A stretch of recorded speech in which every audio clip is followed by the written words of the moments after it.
Hi, my beautiful family. Welcome back to Mr. Peter Stories. Today, I speak to you not just as a storyteller, but as someone grieving alongside millions. Because on this day, a day meant for resurrection, for rejoicing, for Easter joy, we have been hit with a sorrow so deep it shakes the very core of our faith.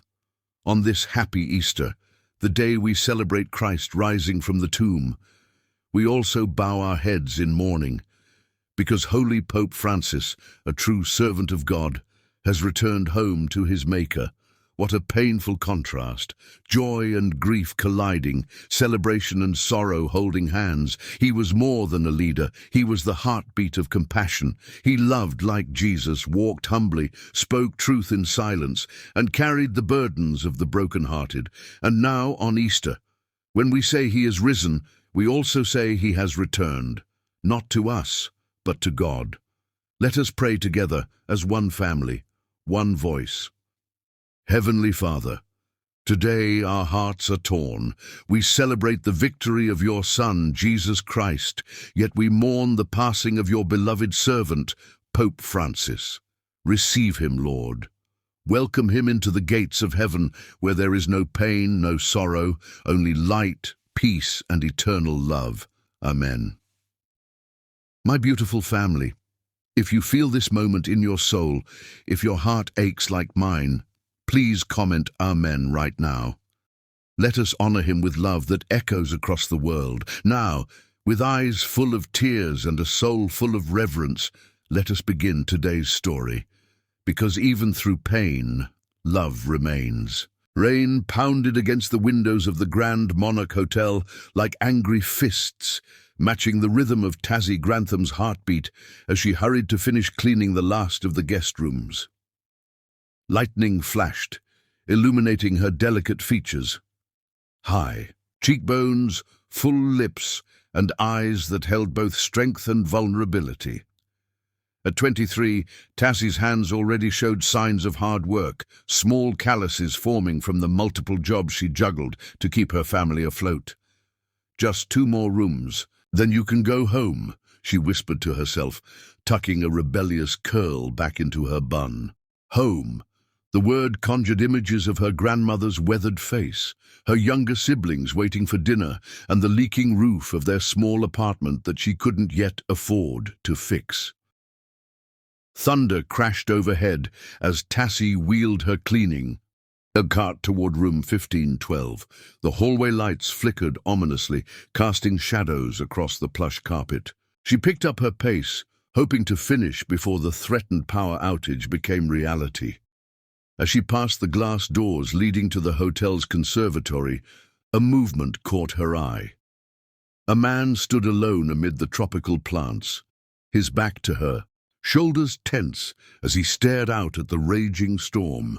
Something about his solitary figure made her pause.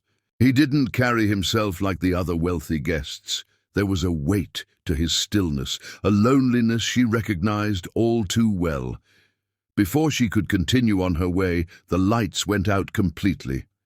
Darkness engulfed the hallway, broken only by intermittent flashes of lightning.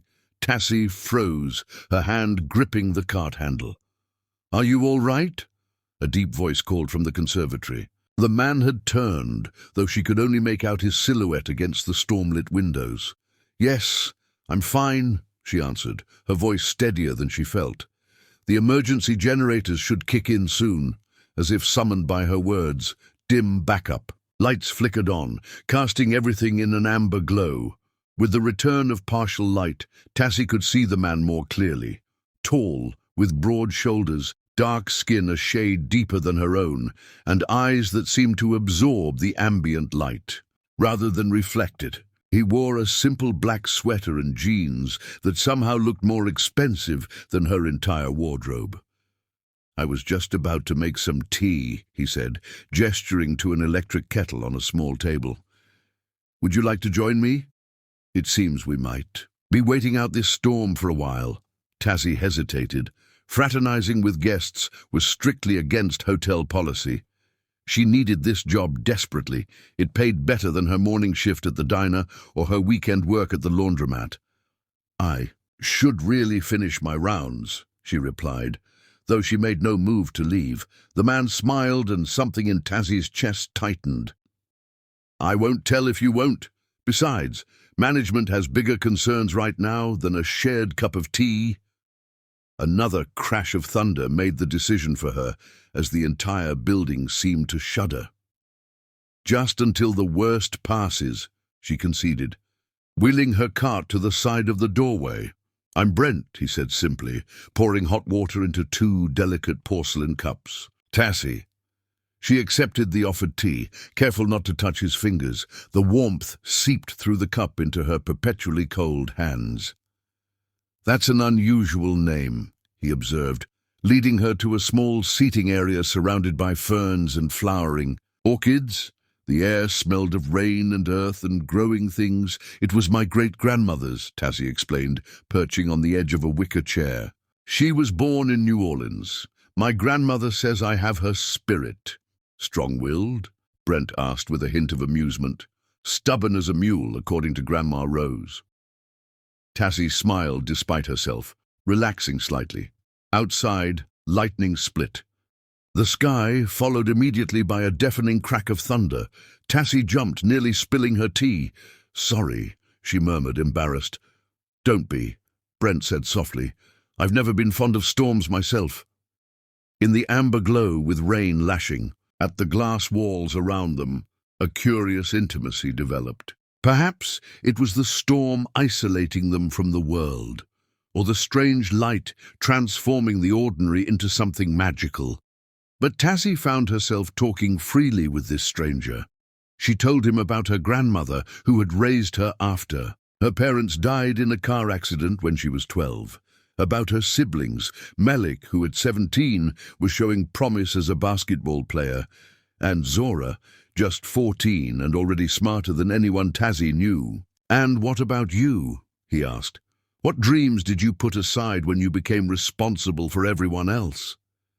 The question startled her. Few people recognized the sacrifices she'd made. I was studying literature before my parents died.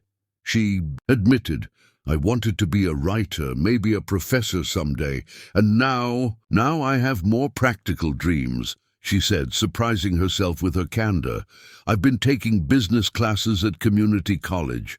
One day, I want to open a bookstore cafe in my neighborhood, not just for profit, but as a community space, a place where kids like my siblings can be exposed to ideas beyond their circumstances, where people can find both escape and connection through stories. Her eyes lit up as she continued, I've been saving for 3 years. At this rate, I might have enough for a down payment on a small space by the time I'm 30. Brent leaned forward, caught by her passion. Not just a business, but a mission. Exactly. Tassie smiled, then caught herself. She rarely shared these ambitious plans. They seemed too far-fetched to most people. Sorry, I don't usually talk so much about myself. Don't apologize, he said quietly.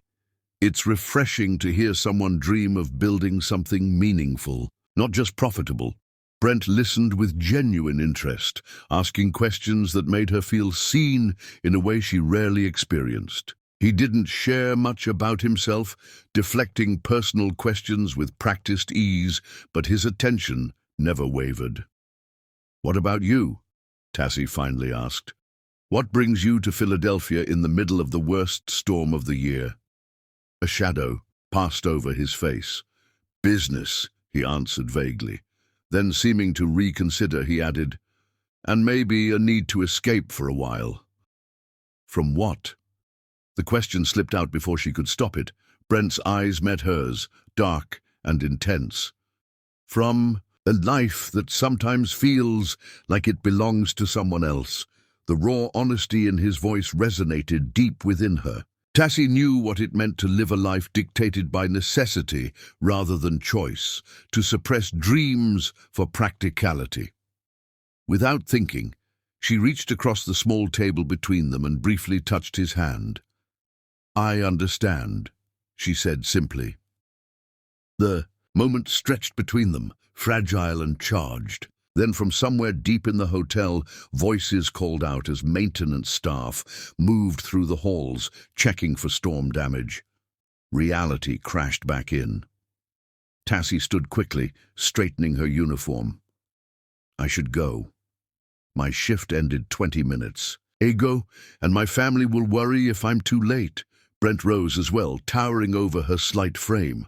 Of course. Thank you for keeping me company, Tassie. Thank you for the tea, she replied, suddenly shy again. As she turned to leave, he called after her. Will you be working tomorrow? She paused at the doorway, half in shadow. Yes, every weekday. Then perhaps we'll run into each other again. Tassie smiled but made no promises. As she collected her cart and hurried toward the service elevator, she tried to dismiss the strange connection she'd felt. Men like Brent, wealthy, sophisticated, didn't truly see women like her. Whatever had passed between them was just a momentary diversion from loneliness, nothing more. Yet as she rode the bus home through rain-slicked streets, Tassie couldn't help but remember the way he'd looked at her, not as a maid, not as someone to be pitied or desired, but as a person worth knowing. The memory warmed her more than the tea had. By the time she reached her apartment building, the storm had begun to abate, though the wind still whipped at her uniform as she hurried up the crumbling steps. Inside, the apartment was dark, except for candlelight flickering from the kitchen. Power outages were common in their neighborhood, even without storms. "Tassie, that you?" her grandmother's voice called out. "It's me, Grandma," she answered, shaking rain from her coat. As she hung it to dry, Tassie glanced at her reflection in the small hallway mirror. For just a moment, she allowed herself to wonder if Brent had found her beautiful. Then, with a firm shake of her head, she pushed the thought away. People like her couldn't afford such indulgences. Still, as she joined her family in the warm kitchen, something had shifted inside her. A tiny spark of possibility that refused to be extinguished. Whatever tomorrow might bring for tonight, Tassie allowed herself to remember the way it felt to be truly seen, even if only for the space of a storm. Chapter 2. Hidden Feelings. 3 days had passed since the storm, and Tassie couldn't shake the memory of the stranger in the conservatory. She'd convinced herself their connection had been imagined, a product of thunder, amber light, and momentary loneliness. Until he appeared again.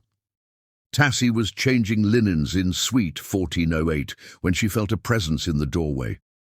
Turning, she found herself looking into those same penetrating eyes that had haunted her dreams. "Brent," she breathed, nearly dropping the pillowcase in her hands. He smiled, leaning against the door frame with casual elegance.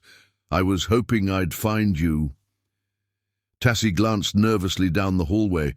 "I could get in trouble if my supervisor sees me talking to guests during work hours."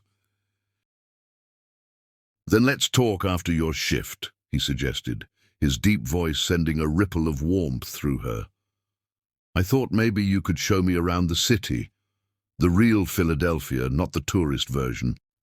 Every practical bone in Tassie's body screamed caution, but something deeper, something hungry for connection, made her nod. "I get off at 4. There's a coffee shop across the street called Madeline's." His smile widened. 4 o'clock at Madeline's. I'll be there." For the remainder of her shift, Tassie moved through a fog of anticipation and doubt. She changed from her uniform into the nicest outfit she'd brought with her, a simple blue dress that her friend Lena had insisted brought out the golden flecks in her brown eyes. At precisely 4 o'clock, she pushed open the door to Madeline's, half expecting Brent to have changed his mind. Instead, she found him waiting at a corner table, 2 steaming mugs already in place. "I hope I'm not being presumptuous," he said, rising as she approached.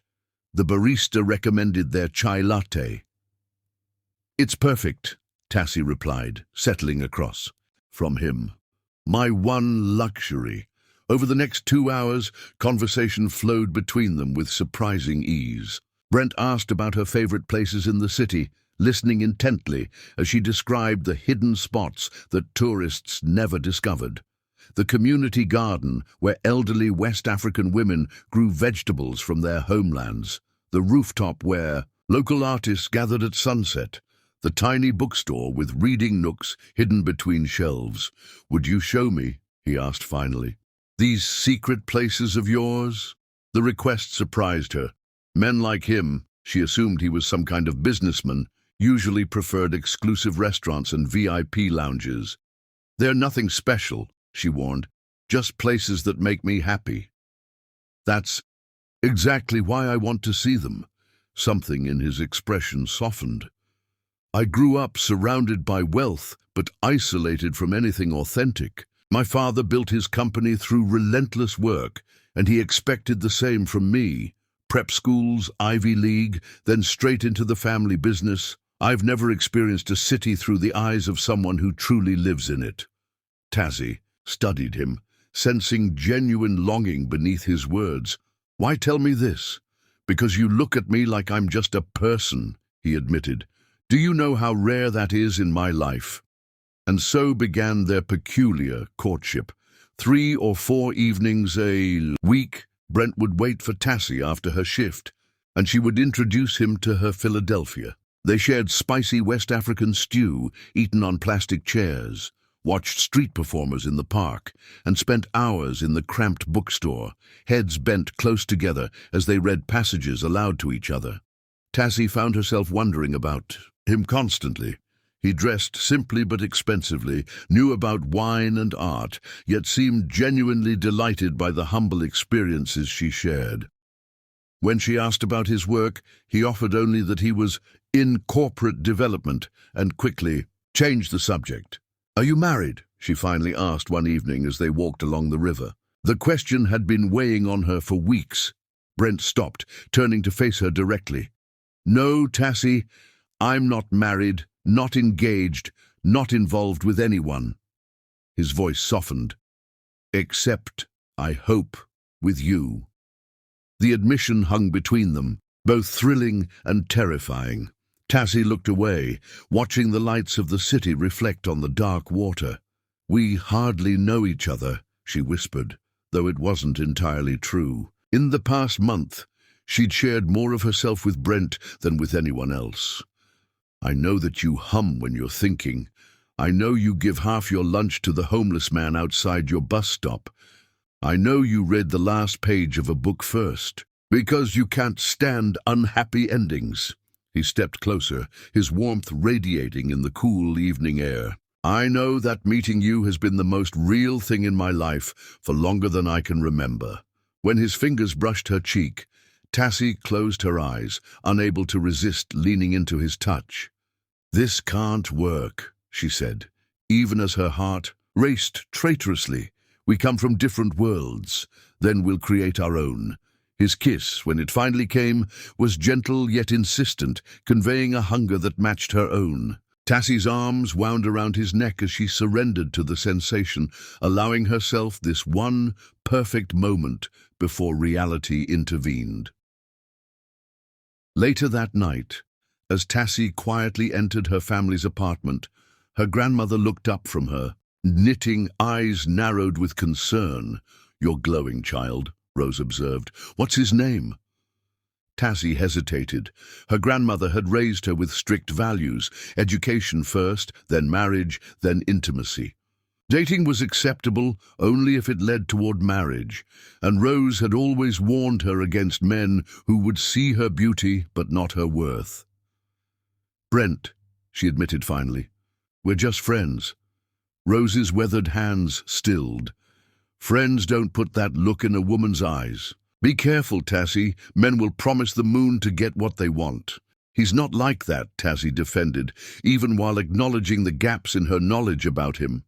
"He respects me." "I hope so." Rose resumed her knitting. "Your heart is too precious to gamble with." That night, Tassie lay awake long after her sister's breathing had deepened into sleep. Her grandmother's warning echoed in her mind, yet she couldn't reconcile it with the tenderness she'd seen in Brent's eyes. 2 days later, Brent surprised her with an invitation. I have a small cabin, about 2 hours from the city, he said as they shared dessert at her favorite pie shop. Nothing fancy, but it's peaceful. Would you spend the weekend there with me? The implication was clear. A weekend away. Just the two of them. Tassie's pulse quickened at the thought. I can't, she said automatically. My family. Tell them you're going with Lena, he suggested, naming the friend she'd mentioned often. I know it's asking a lot, but I want time with you, Tassie. Just us, away from everything. She should have refused immediately. Instead, she found herself saying, let me think about it. That evening, she called Lena, who responded with predictable excitement. Girl, are you kidding me? A gorgeous man wants to whisk you away to his private cabin, and you're hesitating. After everything you've been through, you deserve some happiness. It's complicated, Tassie sighed. I barely know anything about his life. But you know him, Lena insisted. Trust your instincts. Those words stayed with Tassie as she lay in bed that night, remembering the gentle way Brent listened, how he never pushed, but always made her feel valued. Whatever secrets he kept, she trusted the core of him, the man who had appeared in her life like a dream she hadn't known to wish for. The next morning she called him. Yes, she said simply when he answered. I'll come with you this weekend. His joy was palpable even through the phone. I'll pick you up Friday evening. Pack light. Everything you need will be there. As Tassie hung up, a mixture of anticipation and trepidation swirled within her. She told her grandmother she was attending a weekend retreat with Lena's church group, the first significant lie she'd ever told the woman who raised her. Yet underneath the guilt was a certainty that this weekend would change everything. Whatever happened at the cabin, Tassie knew she was standing at the edge of her old life, preparing to step into something new and unknown. And despite everything, she couldn't wait to fall. Chapter 3. Surrender to Passion.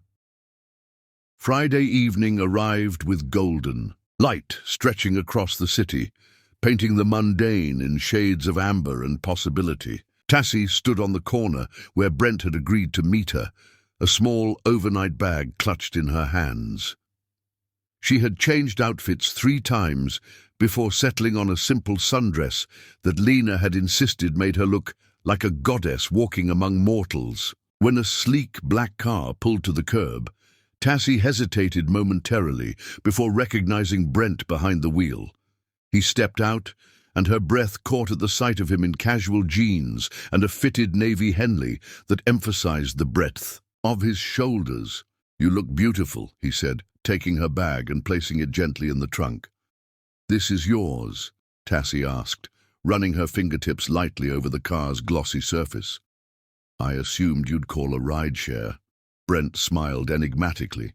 I prefer to drive myself when I can. Freedom to choose the journey. The comment struck her as oddly poignant as she settled into the passenger seat, surrounded by the scent of leather and Brent's subtle cologne. As they left the city behind, tension gradually melted from Tassie's shoulders.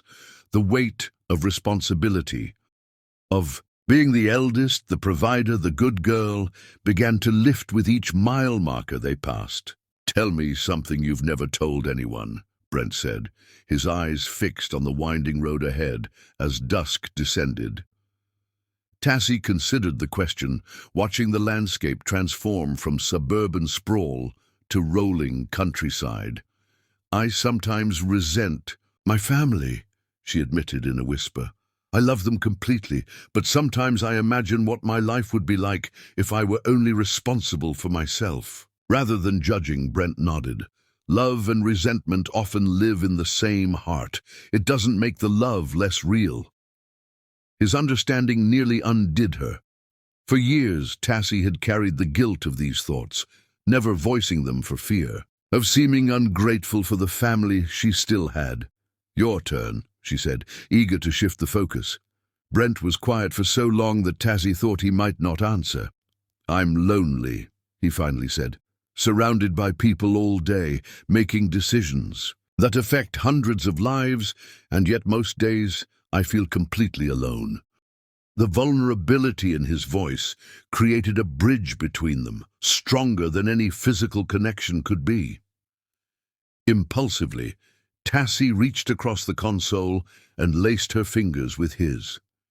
He squeezed gently, a silent acknowledgement of something precious forming between them. Night had fully descended when they turned onto a gravel road that seemed to disappear into the forest.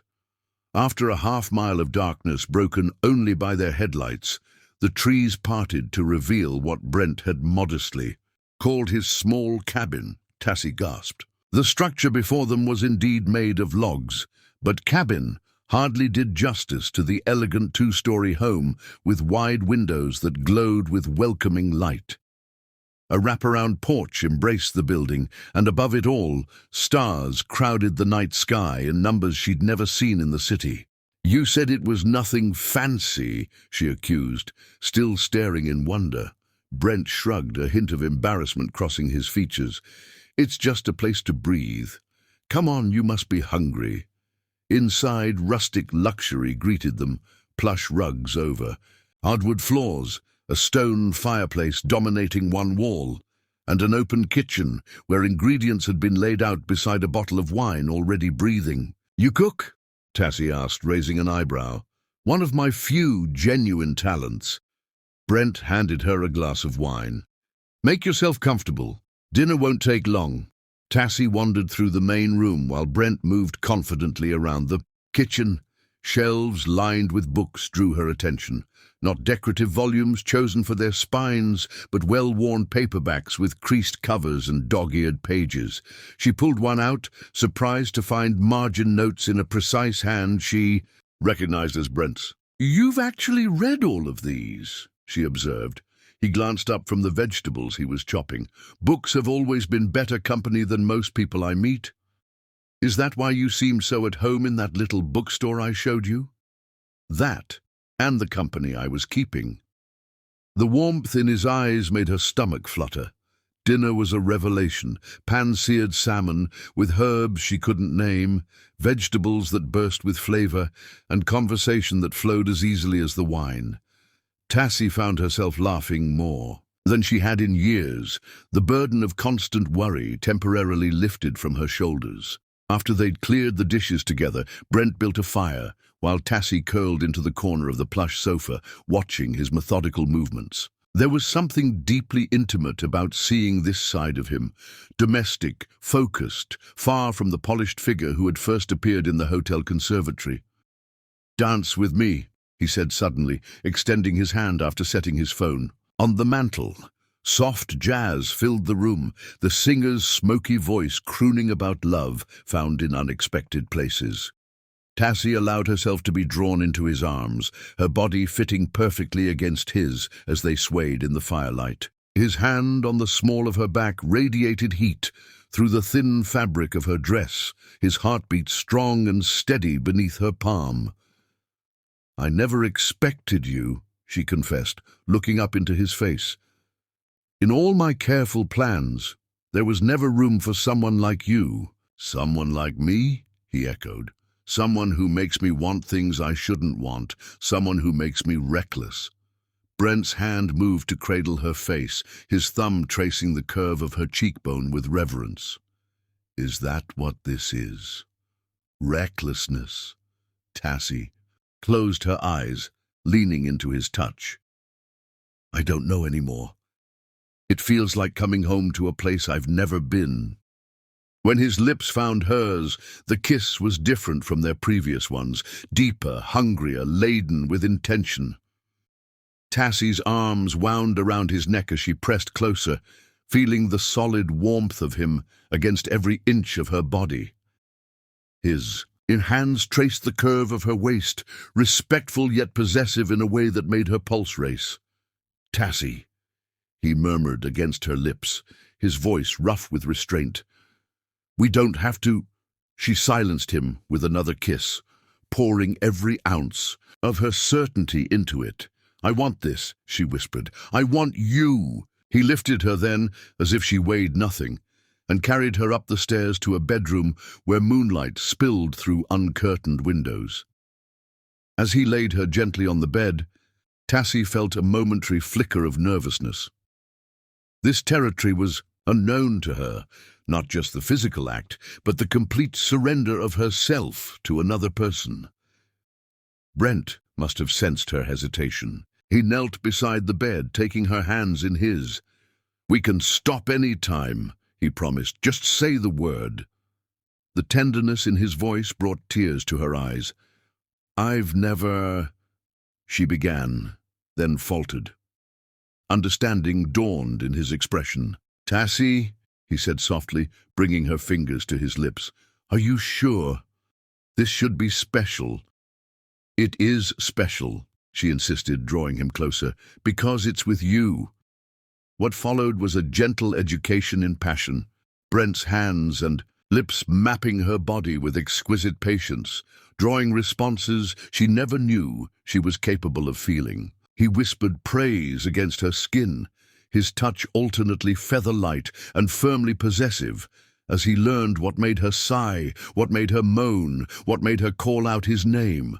When he finally joined their bodies, the momentary discomfort faded quickly beneath waves of sensation that built with each movement. Tassie clung to his shoulders, her nails leaving crescent marks on his skin as pleasure spiraled tighter and tighter until it shattered into countless brilliant fragments.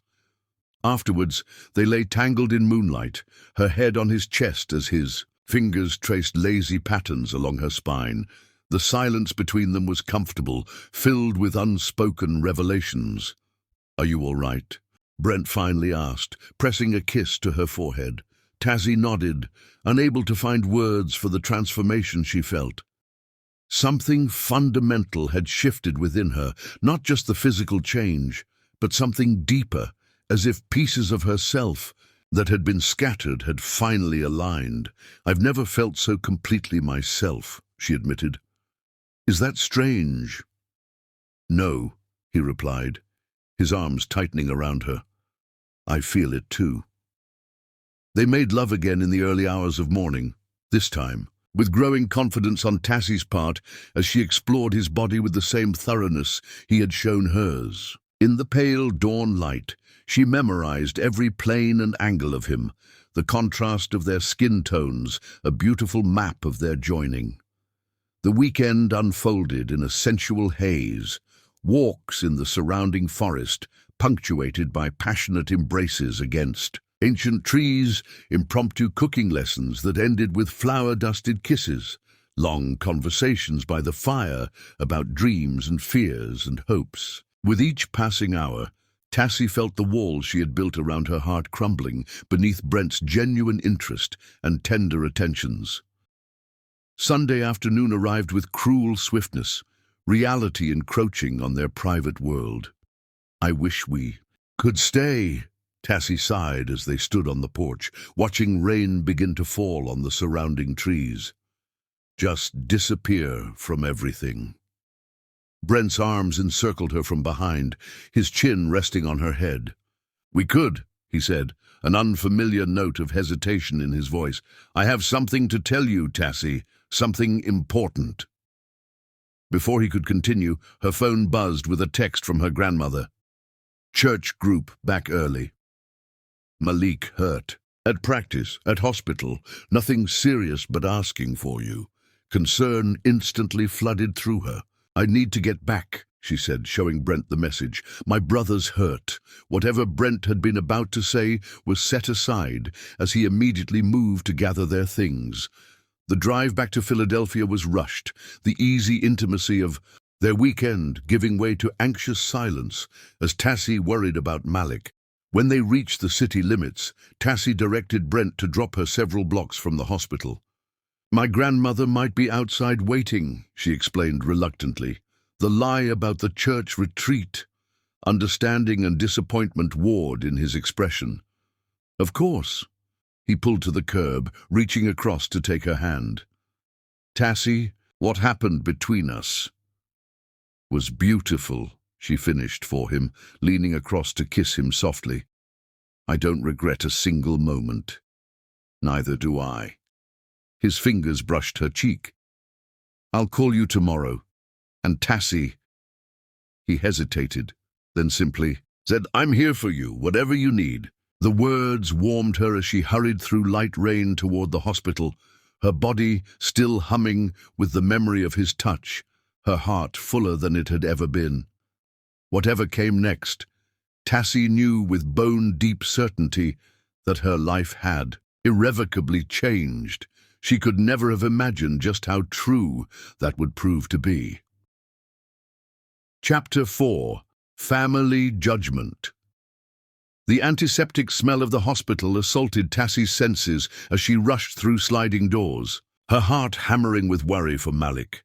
She found her family in a small waiting room, Grandmother Rose rigid in an uncomfortable chair, 14-year-old Zora leafing anxiously through an outdated magazine, and Malik, surprisingly, sitting with his leg elevated, a brace encasing his knee. Tassie! Zora spotted her first, jumping up to embrace her.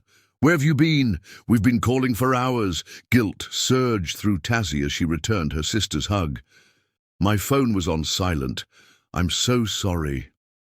The partial truth tasted bitter. What happened? Landed wrong during practice, Malik explained, his usual bravado subdued. Doctor says it's a minor sprain, but I need to stay off it for 2 weeks.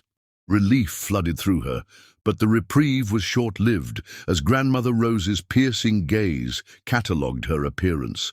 Hair slightly disheveled despite Tassie's hasty attempts to tame it, a faint bruise on her collarbone where Brent's passion had marked her, and worst of all, the unmistakable glow that lingered on her skin. The church retreat ended early? Rose asked, her tone deceptively mild. Yes, Tassie lied, hating herself for it. Weather concerns. Rose's eyes narrowed. Strange. I called Pastor Michaels to ask if someone could bring you to the hospital. He seemed quite confused, said there was no retreat this weekend. The world tilted beneath Tassie's feet. Grandma, don't. Rose's voice cut like a blade. Not here. We'll discuss this at home. The ride back to their apartment passed in excruciating silence, broken only by Malik's occasional wince when the taxi hit a pothole. Once home, Rose sent the younger siblings to their rooms, despite their protests. I want to talk to your sister, alone. When the apartment quieted, Rose turned to Tassie with eyes that had witnessed a lifetime of hardship. Where were you really? Tassie considered another lie, but exhaustion and the weight of deception overcame her. With someone, a man. Lena said you met him at the hotel, a guest. Rose's voice trembled with restrained emotion. Did he force himself on you? No, Tassie exclaimed, horrified. It wasn't like that at all. We care for each other. Care? Rose's laugh held no humor. Men like that don't care for girls like us, Tassie. They use us and move on to the next pretty face. The dismissal of what she'd shared with Brent sparked defiance in Tassie. You don't know him. What we have is real. Real enough for him to let you lie to your family? Real enough for him to take what should be saved for marriage? The words struck like physical blows. That's not fair, Tassie whispered. Life isn't fair, Rose countered. I raised you better than this, taught you to value yourself. Your mother would be so disappointed. The invocation of her mother, dead nearly 11 years now, crumbled Tassie's remaining defenses. I love him, Grandma. Love. Rose shook her head sadly. Love doesn't hide in shadows. It doesn't ask you to lie. What's his name, this man who's supposedly different? Tassie hesitated. Despite everything, she wanted to protect Brent from her grandmother's judgment and the inevitable confrontation that would follow. It doesn't matter. It matters to me. Rose's voice rose for the first time. I want to know who's taken my granddaughters. Virtue and her common sense along with it. I'm 23 years old, Tassie responded, her own temper flaring. I made a choice, my choice, to be with someone who sees me as more than just a responsibility or a burden. Her grandmother recoiled as if slapped. "Is that how you think we see you? After everything we've been through together?" Regret immediately flooded Tassie. "No, I didn't mean—" "I think you did." Rose stood, suddenly looking every one of her 72 years. "I've sacrificed everything for this family since your parents died, worked my fingers to the bone, and this is how you repay that sacrifice, sneaking around with some rich man who's using you." "He's not using me," Tassie insisted, though a sliver of doubt had begun to creep in. Why had Brent been so secretive about his life? What had he been about to tell her before Malik's accident interrupted? "Then why hide him?" Rose challenged. "Bring him here. Let him look me in the eye and tell me his intentions." The thought of Brent in their cramped apartment, facing her grandmother's interrogation, made Tassie's stomach clench. Not because she was ashamed of her family, but because two worlds that existed separately in her mind would suddenly collide. And she wasn't ready for the explosion that would follow. "I can't," she said finally. Rose's expression hardened. "Then neither can I continue pretending this is acceptable." She moved toward the small cabinet where she kept important documents, withdrawing an envelope that she placed on the table between them. "Your mother left this for you. I was saving it for your wedding day, but you've made your choice." Tassie's hand trembled as she reached for the envelope. Inside was a delicate gold chain with a small pearl pendant, her mother's most treasured possession. A folded note accompanied it, her mother's handwriting instantly recognizable despite the years. "For my Tassie, on the day you join your life with a man worthy of your heart. Choose wisely, my darling. Love, Mom." Tears blurred Tassie's vision. "Grandma, please, I can't watch you throw your life away," Rose interrupted, her own eyes glistening. "Not when your mother and father sacrificed so much to give you a chance at something better." "He could be that chance," Tassie argued desperately. "A man who hides in shadows, who takes what's precious without offering anything in return." Rose shook her head. "If you continue this relationship, I can't support it, not under this roof." The ultimatum hung in the air between them, devastating in its simplicity. "You're asking me to choose," Tassie whispered. "I'm asking you to remember who you are and where you come from," Rose corrected. "To honor the values that have kept this family strong through impossible times." Tassie clutched the necklace, caught between the memory of her mother and the fresh imprint of Brent's touch on her skin. "I can't just turn off my feelings." "Then you'll need to find somewhere else to stay until you can."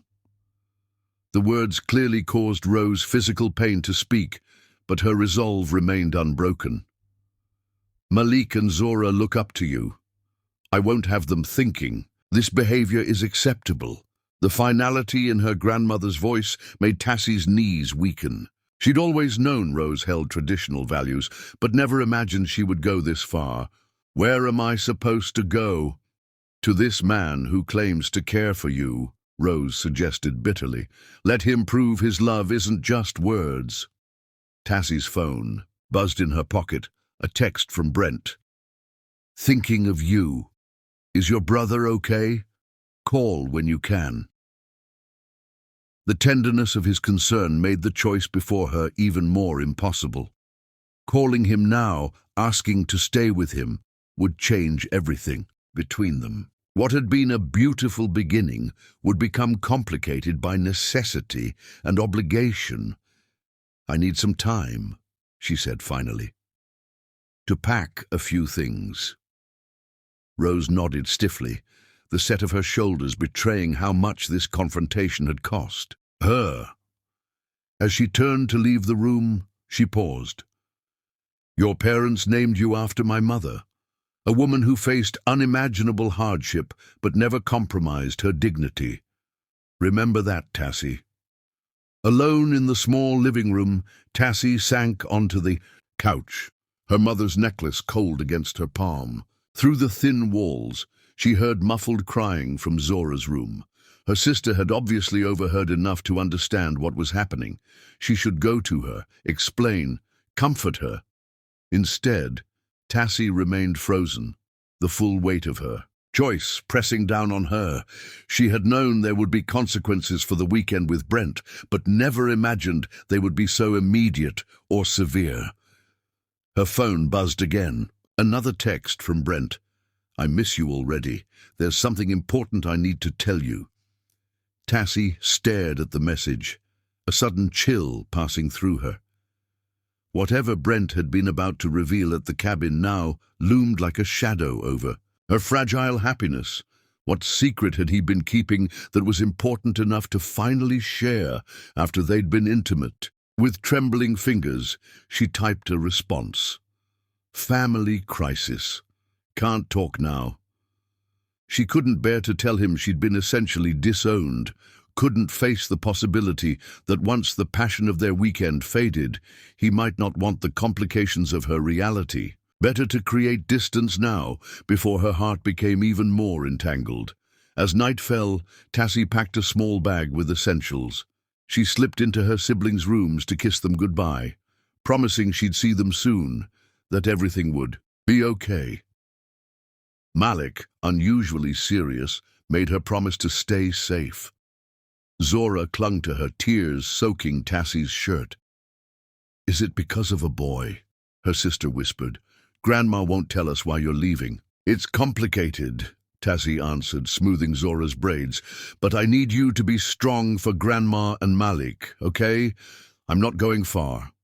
When she finally left the apartment, the weight of her mother's necklace in her pocket and the memory of Brent's touch still warm on her skin, Tassie had never felt more alone. She hadn't told Brent about being forced to leave home, hadn't called Lena to ask for temporary shelter.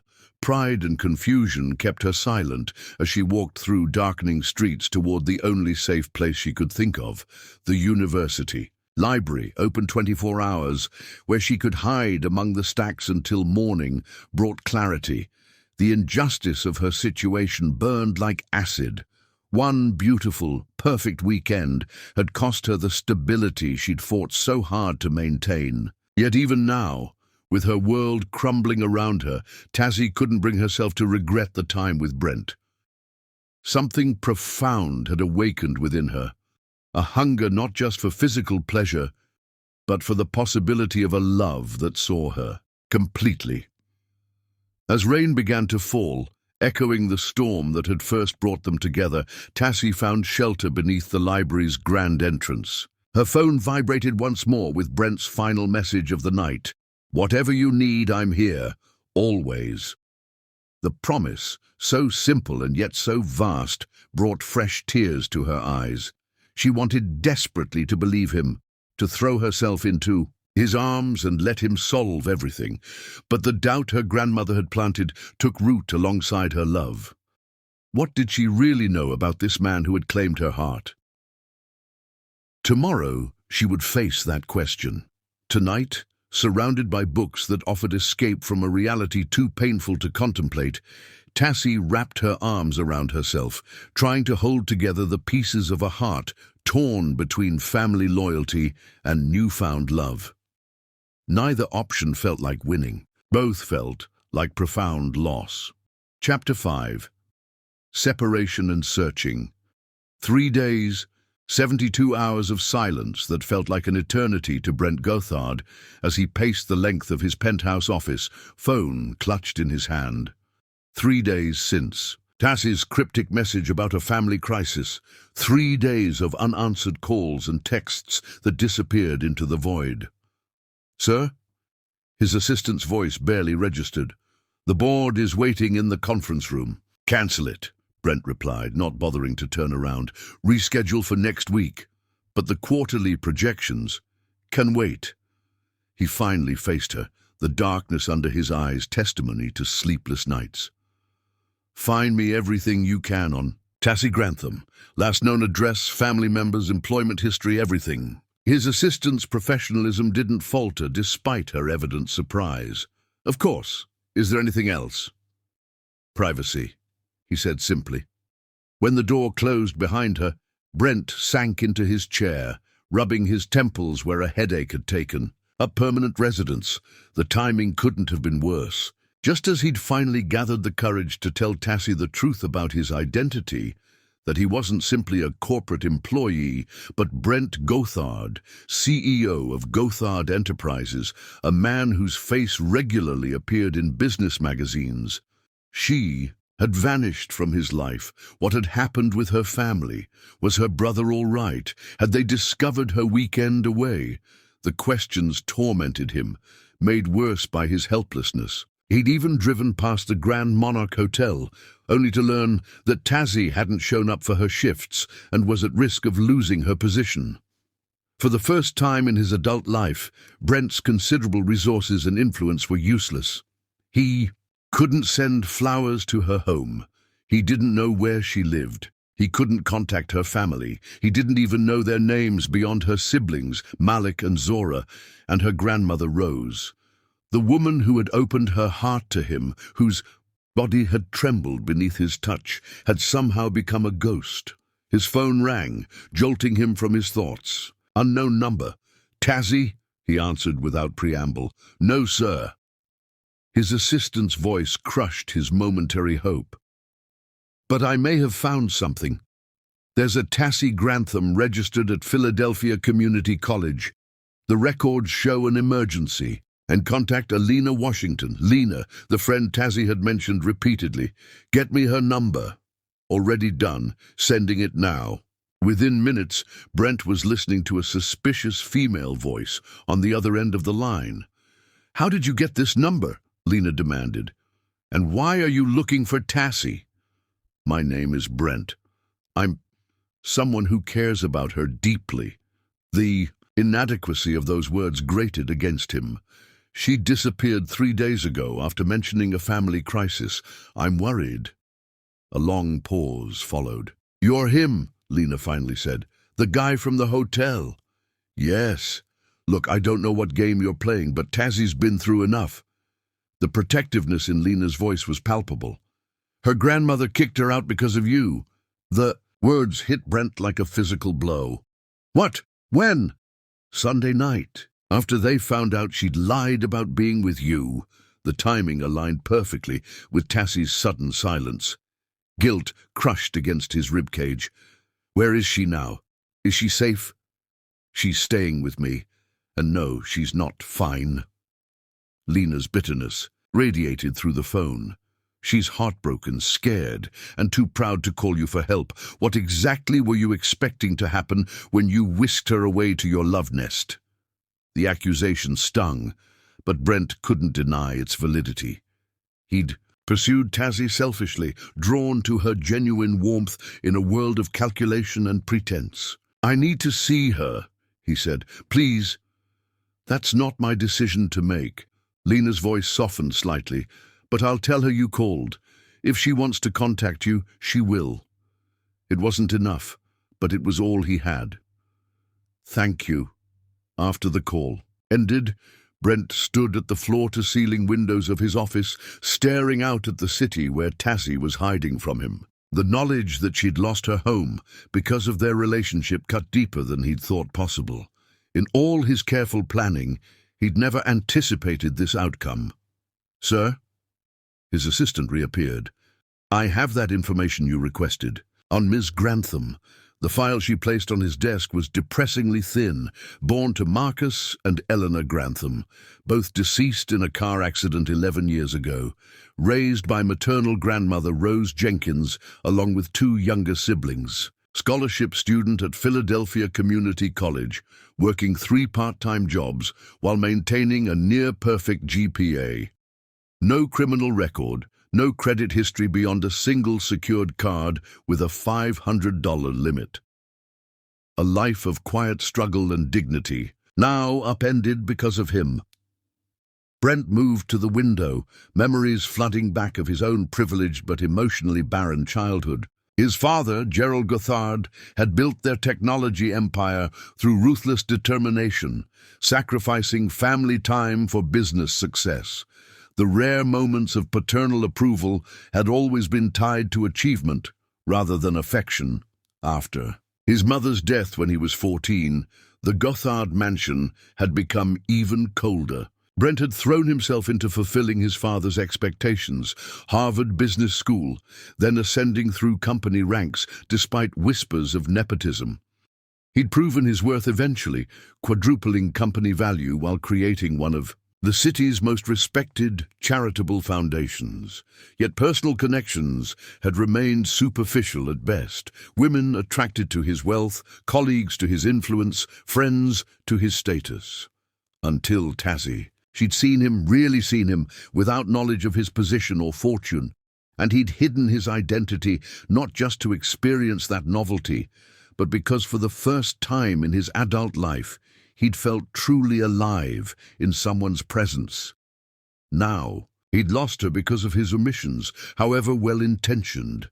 Brent closed the file, a plan already forming. "Clear my schedule for the rest of the week," he instructed, "and contact legal about setting up a scholarship fund anonymously. I'll provide the details later."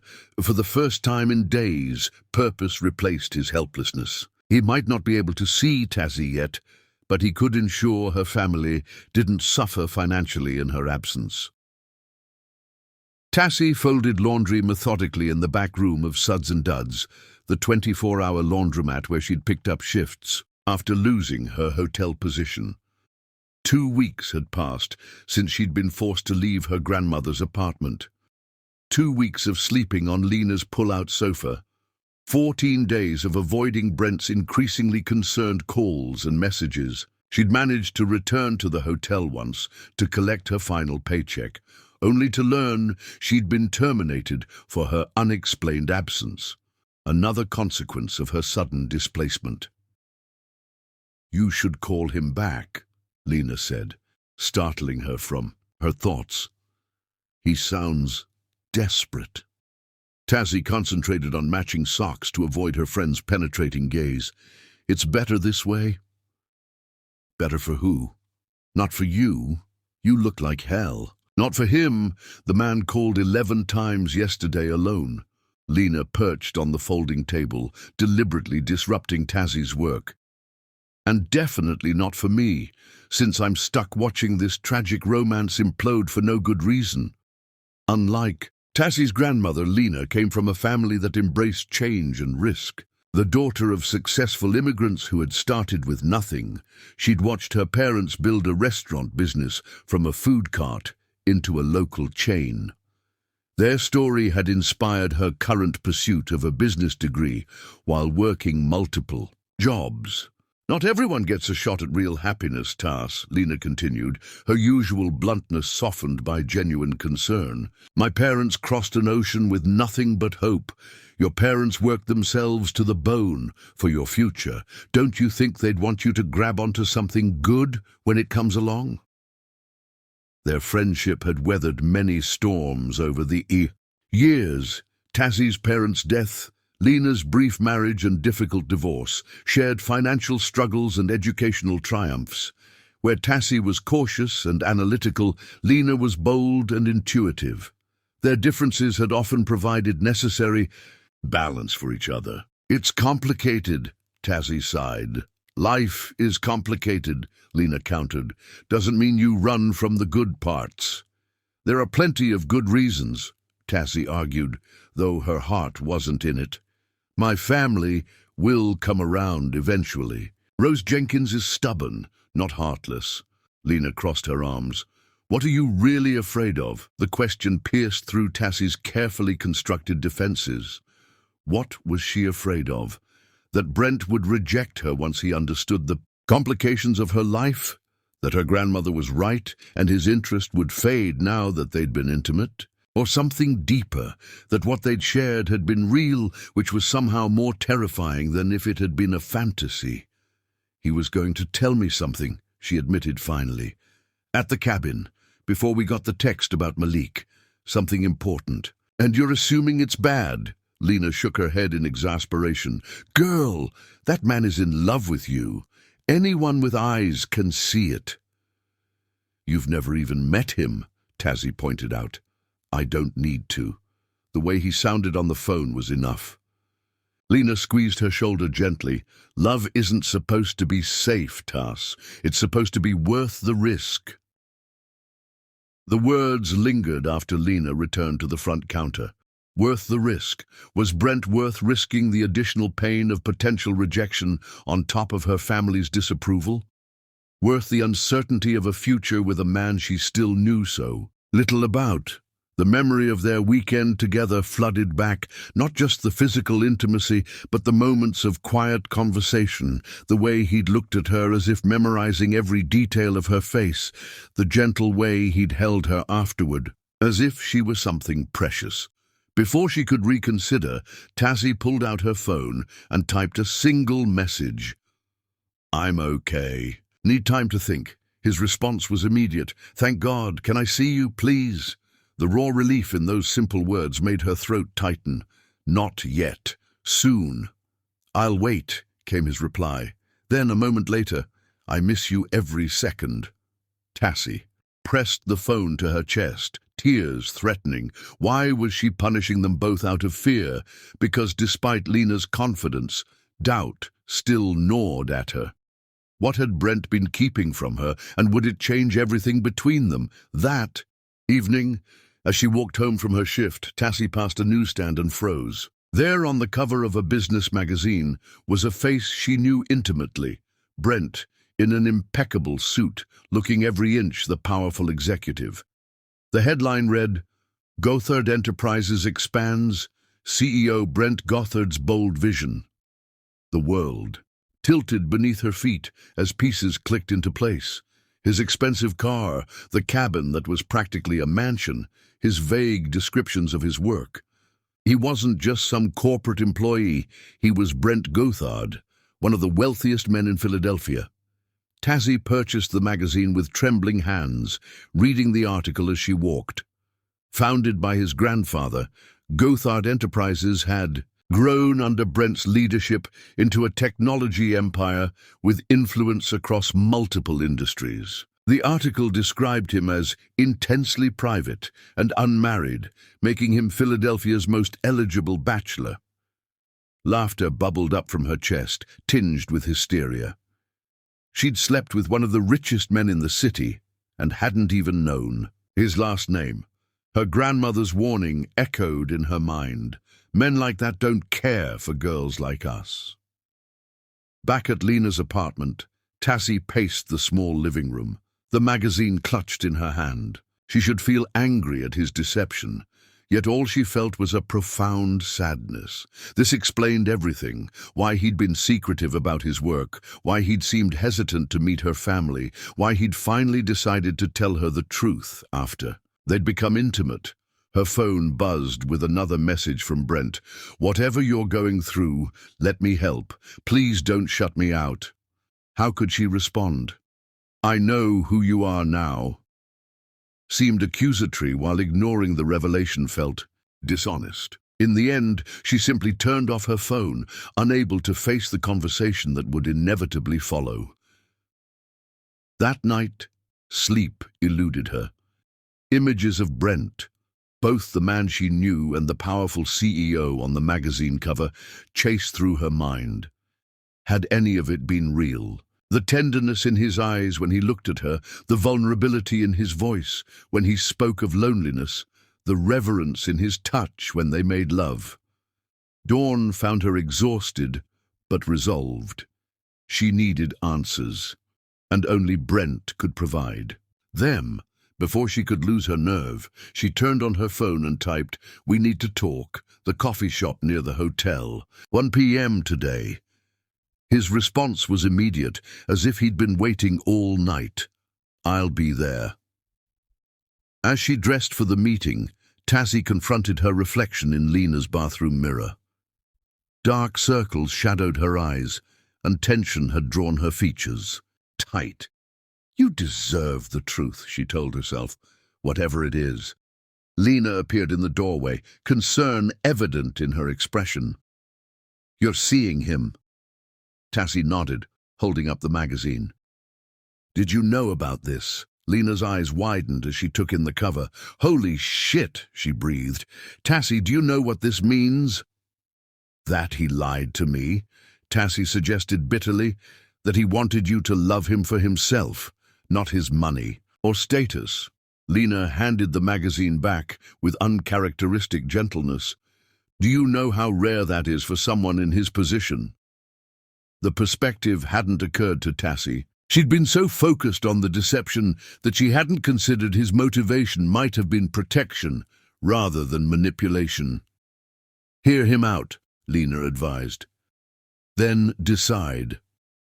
The coffee shop was nearly empty when Tassie arrived, precisely on time. She chose a table in the corner, her back to the wall, and waited.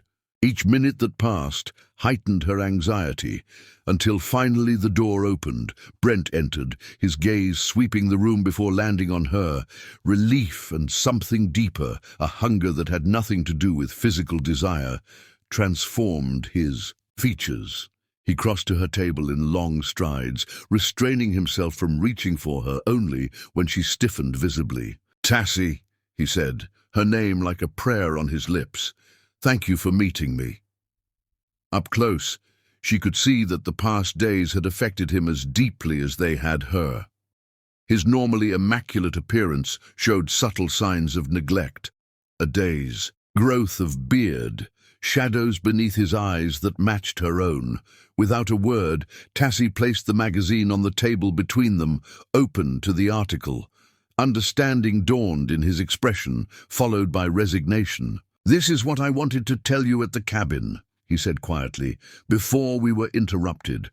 "Who are you?" Tassie asked, hating the tremor in her voice. "Really?" Brent's gaze held hers steadily. "The same man who fell in love with you in a hotel conservatory during a thunderstorm. The same man who treasures every moment we've spent together. The only thing that's different is my last name and a job title." "A job title?" Tassie repeated incredulously. "You're one of the wealthiest men in the city, and would you have given me a chance if you'd known that from the beginning?" he challenged. "Or would you have seen only what everyone else sees, the money, the power, the assumptions that come with them?" The question struck at the heart of her insecurity. Would she have viewed him differently? Would she have held back, convinced that someone like him couldn't possibly want someone like her except as a temporary diversion? "I don't know," she admitted finally. "I do." His voice softened. "You would have put up walls I might never have broken through. I needed you to see me." "Tassie, just me." A nearby barista approached their table, then quickly retreated when she sensed the tension. "Your grandmother threw you out," Brent continued, pain evident in his voice. "Because of me. Why didn't you call me?" Tassie looked down at her untouched. "Coffee. I couldn't bear to burden you with my problems. And then when I saw the magazine..." She gestured helplessly. "It confirmed everything my grandmother warned me about, that we come from different worlds. Different worlds, maybe. But the same heart." Brent reached across the table, his fingers stopping just short of touching hers. "I've lived in a gilded cage my entire life, Tassie, until you showed me your Philadelphia, the community garden, the bookstore, the rooftop at sunset. I'd forgotten what it means to experience joy in simple things. You freed me." The raw honesty in his words pierced her defenses. "And what happens now?" she asked.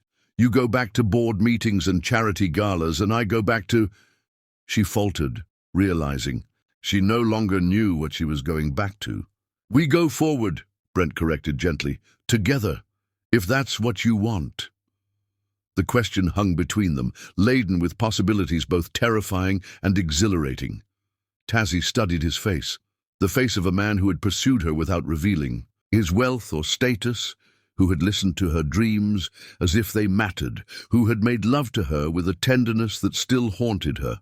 "I need time," she said finally, "to think about what this means for both of us." Disappointment flickered in his eyes, but he nodded. "I understand. But Tassie..." He finally reached for her hand, and she didn't pull away. "Don't disappear again. I can't bear it." The warmth of his touch travelled up her arm, rekindling the connection she'd tried so hard to sever. "I won't," she promised. As they parted outside the coffee shop, Brent hesitated. "Where are you staying? At least let me know you're safe." "With Lena," Tassie admitted. "I'm okay, really." Relief softened his features. "When you're ready to talk again, about anything, I'm here."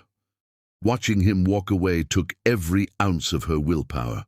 Part of her wanted to call him back, to fall into his arms and let him solve everything. But the stronger part knew she needed this separation to find clarity.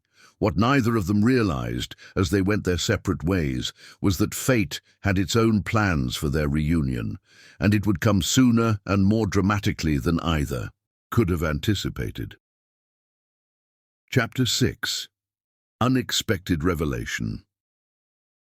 "You're going, and that's final," Lena declared, holding up the simple black dress she'd brought home.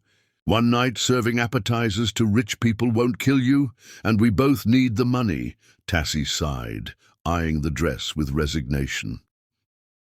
A week had passed since her coffee shop confrontation with Brent. A week of polite text messages that carefully avoided any mention of their unresolved issues. "What's this event again? Some fancy charity gala for underprivileged youth. The catering company is short-staffed and paying double." Lena tossed the dress onto the sofa beside Tassie.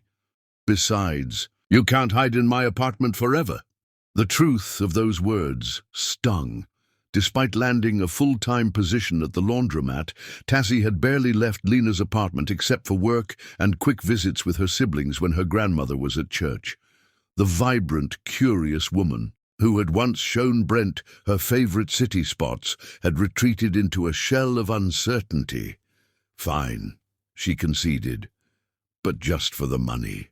3 hours later, Tassie stood in the magnificent ballroom of the Archer Hotel, a tray of champagne flutes balanced expertly in one hand. Crystal chandeliers cast rainbow prisms across white marble floors, and Philadelphia's elite moved through the space in designer gowns and bespoke suits, their combined net worth likely exceeding the GDP of small nations.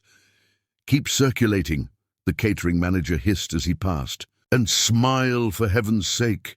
You look like you're attending a funeral." Tassie forced her lips upward and moved deeper into the crowd, offering champagne with practiced politeness. She had just started to relax into the rhythm of the evening, when the atmosphere in the room subtly shifted. Conversations paused, heads turned, and a wave of whispers rippled through the gathering. "He's here," someone murmured nearby. "Brent Gothard himself." Tassie froze, the tray suddenly heavy in her grasp. She should have realized the possibility of him attending. This was his world, after all. Slowly, she turned toward the entrance, where a small crowd had gathered around a tall figure in an impeccably tailored tuxedo. Even from across the room, the sight of him stole her breath. Brent moved with easy confidence, shaking hands and exchanging pleasantries. Yet something in his expression seemed remote, as if he were performing a role rather than genuinely engaging. A beautiful blonde in a shimmering gown clung to his arm, laughing at something he said, though Brent's smile didn't reach his eyes. The contrast between this polished CEO and the man who had made love to her with such tender abandon in the cabin was jarring. This was the world he inhabited daily, a world of wealth and influence that seemed as foreign to Tassie as another planet. She began backing away, desperate to avoid an awkward encounter, when disaster struck. A drunken guest stumbled backward into her path, catching her arm and sending champagne flutes cascading to the floor with a spectacular crash. The music faltered as heads turned toward the commotion. "I'm so sorry," Tassie apologized, dropping to her knees to gather broken glass, mortification burning her cheeks. "Not your fault," the inebriated man slurred, attempting to help but only creating more chaos. "Let me—" "Please, sir, allow the staff to handle this." A smooth voice interrupted as hotel personnel rushed forward with brooms and towels. Tassie didn't need to look up to know who had spoken. She could feel Brent's presence, his scent, sandalwood and citrus, wrapping around her like a familiar embrace. Slowly, she raised her eyes to meet his. The shock in his expression would have been comical in any other circumstance. Brent stared at her as if she were an apparition, all practiced poise evaporating. "Tassie," he breathed, the name barely audible over the resumed music. "Hello, Brent," she managed, awkwardly rising to her feet as a hotel employee took over the cleanup. The blonde at his side looked between them with growing curiosity. "Brent, darling, aren't you going to introduce us?" "Vivian, would you excuse me for a moment?" Brent requested, his eyes never leaving Tassie's face. "There's something I need to discuss with this young woman." Without waiting for a response, he gently took Tassie's elbow and guided her toward a secluded alcove near the terrace doors.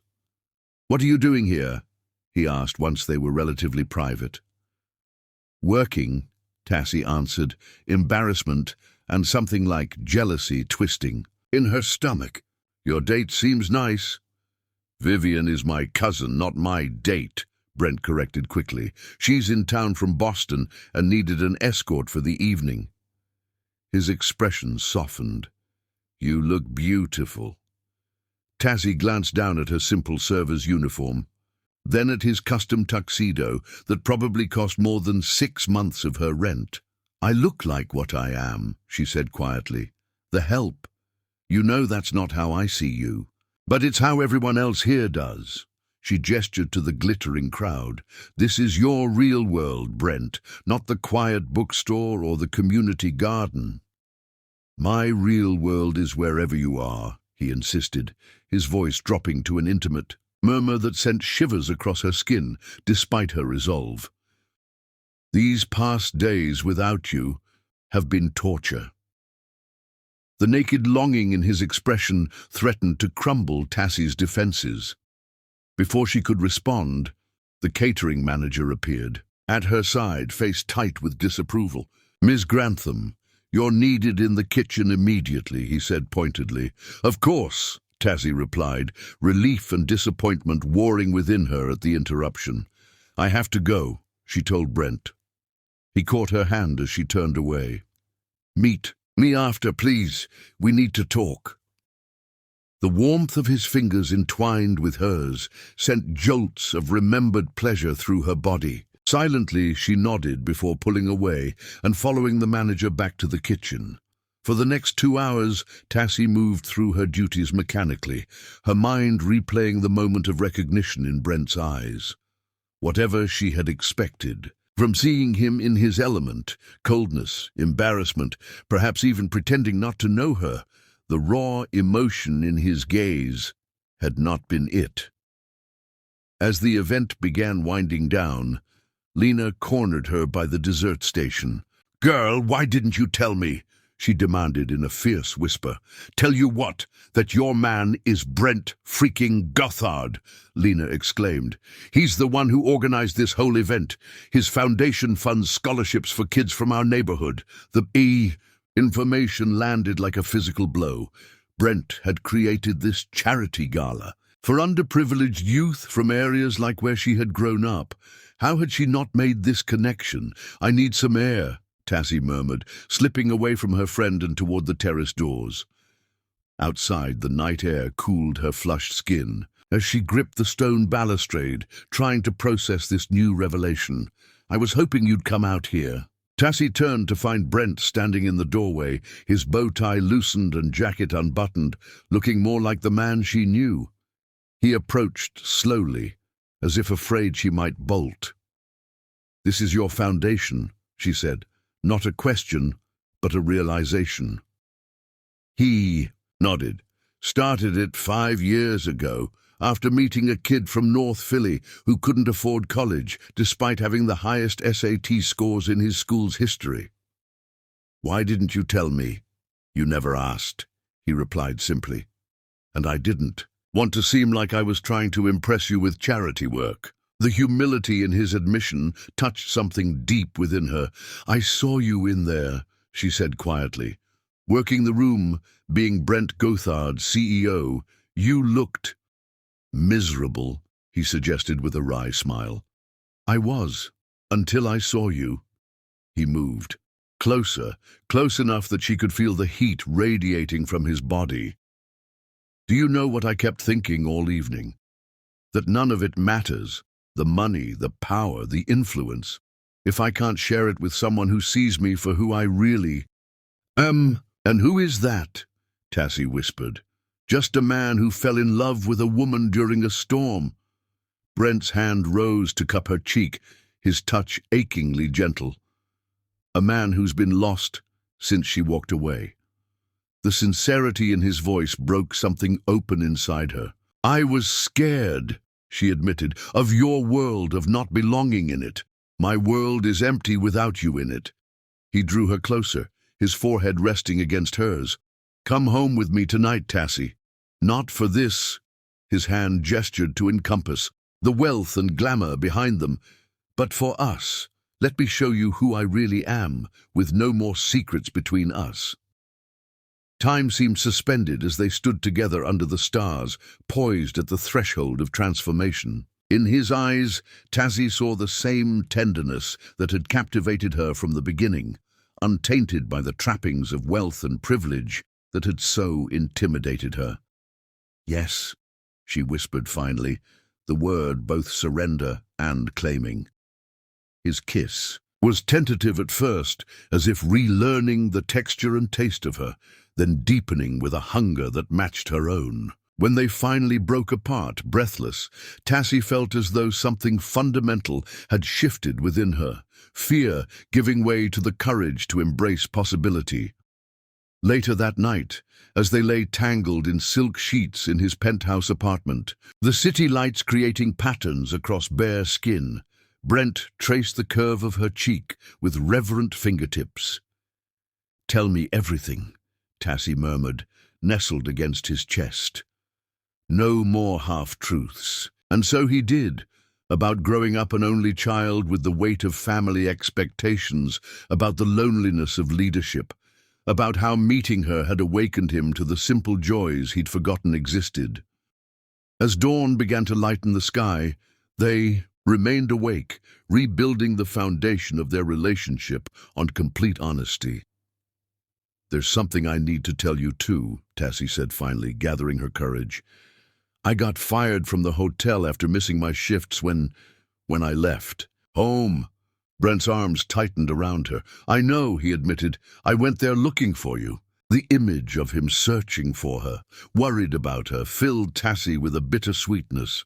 "I've been staying with Lena, working at a laundromat to save for my own place." "Move in with me," he said immediately. Tassie stiffened in surprise, pulling back to see his face. "Brent, not because you need a place to stay," he clarified quickly, "because I need you, here, every morning and every night." The offer tempted her beyond measure, yet something held her back. "What about my family? My grandmother still won't speak to me. My siblings are caught in the middle." Pain flickered across Brent's features. "Let me meet them," he urged. "Let me try to make things right." "It's not that simple," Tassie protested, though her resolve was weakening. "My grandmother has very traditional values." "Then I'll respect them," Brent promised. "I'll court you properly with her blessing. I'll prove my intentions are honorable." Despite everything, Tassie found herself smiling at his determination. "And what exactly are your intentions, Mr. Gothard?"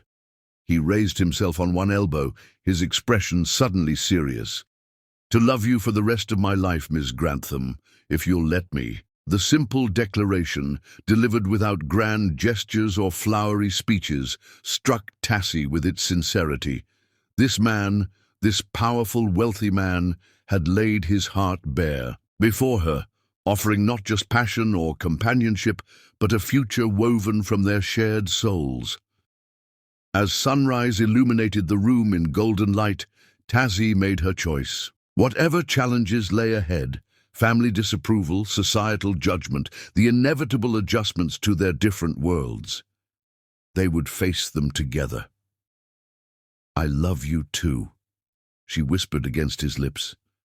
"And I'm not running anymore." Their kiss sealed a promise more binding than any formal contract, a commitment to forge a path forward that honored both their pasts while embracing their shared future. For the first time since leaving her family's apartment, Tassie felt truly home, not in the luxury that surrounded them, but in the arms of the man who had seen through every barrier to the heart of who she was. The revelation wasn't that Brent Gothard was a wealthy CEO, but that wealth and status meant nothing compared to the treasure they had found in each other's love. Chapter 7. Against All Odds. "Miss Grantham, how long have you known Mr. Gothard? Is it true you were working as a hotel maid when you met? Were you aware of his net worth before the relationship began?" The barrage of questions hammered against Tassie as she hurried from Brent's car toward the restaurant entrance, her hand clutched tightly in his. The sudden media attention had blindsided them both. Someone at the charity gala had apparently tipped off the press about Brent Gothard's mystery woman. "Ignore them," Brent murmured, his arm protective around her waist as they finally escaped into the private dining room he'd reserved. "I'm sorry about that. I should have warned you." Tassie sank into a chair, her heart still racing. "Does this happen often?" "Not usually this aggressively." He poured her a glass of water, concern etching his features. "Being seen with the same woman twice is apparently newsworthy in my case." 2 weeks had passed since their reunion at the gala. 2 weeks of rediscovering each other in the safety of his penthouse. Tassie had reluctantly agreed to stay with him while maintaining her job at the laundromat, determined to preserve some independence despite Brent's repeated assurances that she didn't need to work. The board meeting didn't go well, she guessed, noting the tension lingering in his shoulders. Brent's expression darkened. "Apparently, my personal life is now considered a business liability." He took a long sip of his drink. "Harold Whitmore suggested that my dalliance with the help might spook investors. Then he delivered an ultimatum." "What kind of ultimatum?" Tassie asked, her stomach tightening. "The board is threatening to limit my control over acquisition decisions if I don't, in their words, demonstrate more appropriate judgment in personal matters." His voice remained controlled, but Tassie saw the tension in his jaw. "They've tabled the Harris merger until, and I quote, the current distraction resolves itself." The implications were staggering. The Harris merger had been Brent's focus for months, a deal that would expand their technology platform into healthcare and potentially help millions. "This isn't just office politics," she realized aloud. "They're using your work to manipulate your personal life." "It gets worse," Brent admitted reluctantly. "My father called. Apparently Harold went to him first." "What did he say?" Tassie asked, already dreading the answer. "That I'm jeopardizing his legacy for a temporary infatuation." Brent's knuckles whitened around his glass. "He reminded me that the company employs thousands of people whose livelihoods depend on stable leadership." The weight of responsibility in his voice made Tassie's chest ache. This wasn't just about their relationship anymore. It was about people's jobs, healthcare innovations that might not happen, a family legacy at risk. "Maybe they're right to be concerned," she whispered, the doubt she'd been fighting finally breaking through. "What if I am a liability to everything you've built?"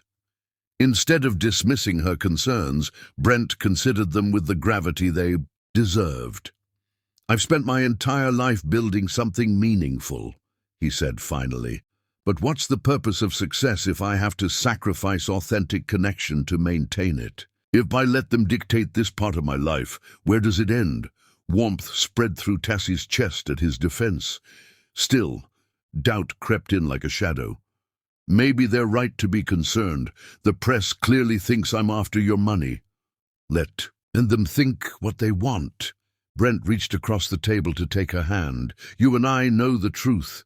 The truth was both simpler and more complex than the gossip columns could ever capture. Their nights together had deepened into something profound, not just passion, though that still burned between them with undiminished heat, but a connection that transcended their different backgrounds. In the sanctuary of their private moments, social divisions and external pressures melted away. There they were simply Brent and Tassie, two souls who had found in each other something essential and true. Yet the outside world intruded with increasing frequency. The day after their first public appearance, Tassie had arrived at the laundromat to find her manager nervously explaining that corporate had requested she be moved to the back room, away from customers who had begun asking for selfies with Garthard's girlfriend. Her few friends from before, mostly co-workers from her various jobs, now treated her with a strange mixture of awe and suspicion. Only Lena remained unchanged, still calling her out when she was being stubborn and refusing to be impressed by Brent's wealth. "Have you spoken to your grandmother yet?" Brent asked carefully, returning Tassie to the present moment. She shook her head, pain flashing across her features. "She won't take my calls. Malik says she still has my clothes packed in boxes by the door." The estrangement from her family cut deeper than any gossip column could. Despite her happiness with Brent, the absence of her grandmother's wisdom and her siblings' laughter left a hollow space that nothing else could fill. "Let me try," Brent suggested, not for the first time. "I could go speak to her, explain my intentions." "And what exactly are your intentions?" Tassie asked, attempting to lighten the mood. It had become a familiar exchange between them, one that usually ended in laughter or heated kisses. This time, however, Brent didn't smile. Instead, he reached into his pocket and placed a small velvet box on the table between them. Tassie's breath caught. "Brent, I've been carrying this for a week," he admitted, his voice uncharacteristically uncertain. "Waiting for the right moment. But maybe there is no perfect moment, just the perfect person." He opened the box to reveal a ring unlike any Tassie could have imagined, not the ostentatious diamond she might have expected from a billionaire, but a simple band of rose gold surrounding a pearl that caught the light with subtle iridescence. "It reminded me of the moonlight on your skin that first night at the cabin," Brent explained softly. "Beautiful, without needing to announce itself to the world." Tears blurred Tassie's vision as he knelt beside her chair, taking her trembling hand in his. "Tassie Grantham, I love you more than I ever thought possible. Will you marry me?" The question hung in the air between them, weighted with implications beyond the simple joining of two lives. Marriage to Brent meant stepping permanently into a world of privilege and scrutiny, of wealth and responsibility she'd never imagined for herself.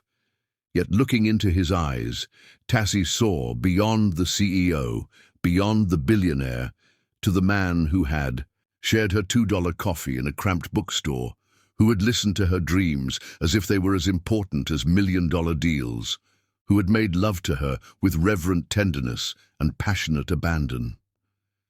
"Yes," she whispered, her heart too full for eloquence. "Yes, I'll marry you." The ring slid onto her finger as if it had been crafted specifically for her hand. Brent's kiss tasted of promise and possibility, of a future neither of them could have envisioned before that stormy night in the hotel conservatory. That night, their lovemaking took on a new dimension, a celebration and a claiming, their bodies communicating what words could not fully express. Afterwards, as they lay entwined in the darkness, Tassie traced patterns on Brent's chest, her new ring catching occasional glints of city light through the windows. "What are you thinking?"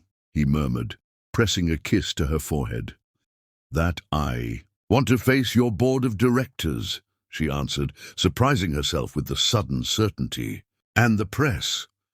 I'm tired of hiding." Brent propped himself up on one elbow, studying her face in the dim light. "Are you sure? Once we do this publicly, there's no going back. The scrutiny will only intensify. I'm sure of us, Tassie said simply. The rest we'll handle together. Her confidence was tested sooner than either expected. The following morning, as Tassie prepared to leave for her shift at the laundromat, she found 3 reporters waiting in the lobby of Brent's building, alerted by someone about their engagement. The ambush interview that followed was brutal in its implications. How does it feel to achieve the American dream by marrying into wealth? Will you be signing a prenuptial agreement? Do you think your background has prepared you for life as Mrs. Gothard? By the time she escaped into a taxi, Tassie was shaking with indignation. Her phone buzzed with a text from Brent. Just saw the lobby footage. I'm so sorry. Coming to get you. No, she replied firmly. I'm going to work. We can't let them dictate our lives. Her resolve faltered, however, when she arrived at the laundromat to find her manager waiting with an uncomfortable expression. I'm sorry, Tassie, he said, genuinely regretful. Corporate called. They think your presence is becoming disruptive to business. The termination notice he handed her cited media attention incompatible with customer experience as the official reason. Tassie accepted it with as much dignity as she could muster, aware that her sudden notoriety had made her a liability. She called Brent from a nearby park, fighting tears of frustration. They fired me. Come home, he urged. We'll figure this out together. Home. The word resonated through her, both comfort and complication. Brent's penthouse had indeed become home in many ways, yet she couldn't ignore the voice inside that warned against complete dependence. That evening, as they sat on the balcony watching sunset paint the city skyline, Brent presented an unexpected proposal. I've been thinking about your bookstore cafe dream, he began carefully. What if we made it reality? Tassie stiffened. I don't want charity, Brent, not even from you. Not charity, he corrected. An investment in your vision. You'd run it completely. Hire the staff, choose the inventory, create the space you've always imagined. I'd just provide the initial capital. The offer tempted her more than she wanted to admit. A space of her own, the dream she'd mentioned to him that very first night during the storm. I'll think about it, she promised, not yet ready to concede this particular battle between independence and opportunity. 2 days later, the engagement announcement appeared in the Philadelphia Inquirer's society pages, accompanied by a professionally photographed image of them that somehow captured the genuine affection between them. Brent had insisted on including Tassie's educational accomplishments and community work rather than focusing solely on their romantic story. The public reaction was predictably mixed. Business publications questioned Brent's judgment, while gossip columns alternated between fairy tale narratives and cynical gold-digger implications. Most painful were the comments from self-appointed moral guardians about their living arrangement and the proper order of courtship. It was one such article, forwarded to Rose Jenkins by a well-meaning church friend, that finally broke the silence between Tassie and her grandmother. The call came late on a Tuesday evening. Seeing her grandmother's name on the screen, Tassie answered with bated breath. Is it true? Rose asked without preamble, her voice betraying little emotion. You're engaged to this man? Yes, Grandma, Tassie confirmed, bracing for condemnation. The silence that followed seemed eternal.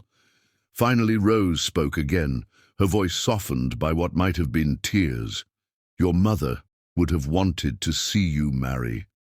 It wasn't forgiveness, not exactly, but it was an opening, a crack in the wall of disapproval through which reconciliation might eventually flow. I want you at my wedding, Tassie said, emotion tightening her throat. You and Malik and Zora, you're my family. This man, Rose said carefully, does he treat you well? Better than I ever dreamed possible, Tassie answered honestly. He sees me, Grandma, the real me. Another long pause followed. "Bring him to Sunday dinner," Rose finally said. "I should meet the man my granddaughter intends to marry." Relief washed through Tassie like a cleansing tide. "We'll be there." When she shared the news with Brent, his joy matched her own. "Sunday dinner with your grandmother," he repeated, both determined and slightly apprehensive. "I'll need to bring something. What does she like?" "Just be yourself," Tassie advised, touched by his nervousness. "That's the man I fell in love with." The night before their dinner with her family, Brent held Tassie close in the darkness of their bedroom, his heartbeat steady beneath her cheek. "Whatever happens tomorrow," he murmured, "know that I'm proud to stand beside you. Before your family, before the world, before God if you want a church wedding, I choose you, Tassie Grantham, against all odds and opposing voices."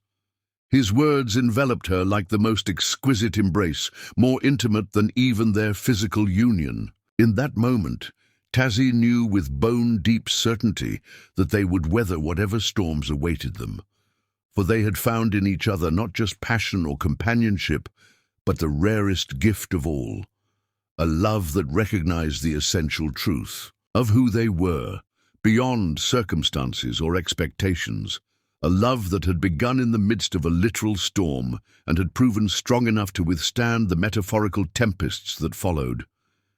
As sleep claimed them, their bodies intertwined as completely as their lives had become. Tassie's last conscious thought was one of profound gratitude. Against all odds, they had found each other.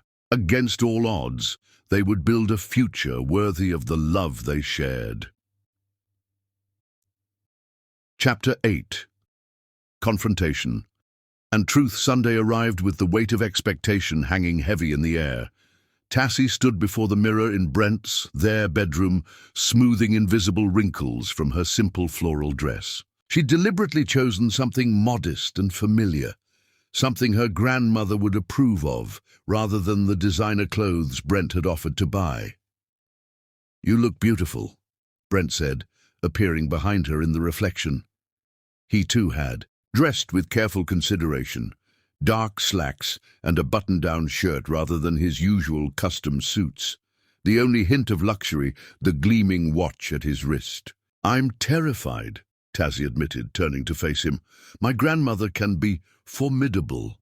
Brent smiled, pressing a gentle kiss to her forehead. "So can I, when it matters. And nothing matters more than proving to your family that I deserve you." The drive to her grandmother's apartment building in North Philadelphia highlighted the stark contrast between their worlds.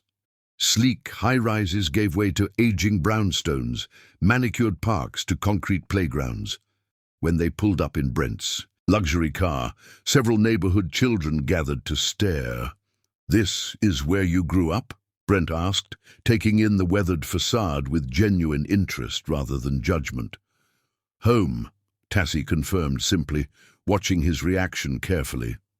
"What?" She saw reassured her, not pity or discomfort, but respect. Brent's gaze took in the potted plants, carefully arranged on stoops, the children playing an improvised game of basketball with a milk crate nailed to a telephone pole, the elderly men playing dominoes on a card table set up on the sidewalk. "I see why you're so strong," he said finally, reaching for her hand. "Communities like this either break you or forge you into something extraordinary." His understanding touched her deeply. Ready to meet the woman who did the forging? The building's elevator was out of service, again, so they climbed 4 flights of stairs, Brent carrying the bouquet of lilies and homemade peach cobbler they'd brought as offerings. Tassie paused outside the familiar door, heart hammering. "Just be honest with her," she advised in a whisper. "That's all she's ever respected." Before she could knock, the door swung open to reveal Zora, her 14-year-old sister, eyes wide with barely contained excitement. "They're here," she called over, her shoulder before flinging herself into Tassie's arms. "I missed you so much." Zora had changed in the months of separation, her adolescent frame stretching taller, her braids now adorned with beads that clicked softly as she moved.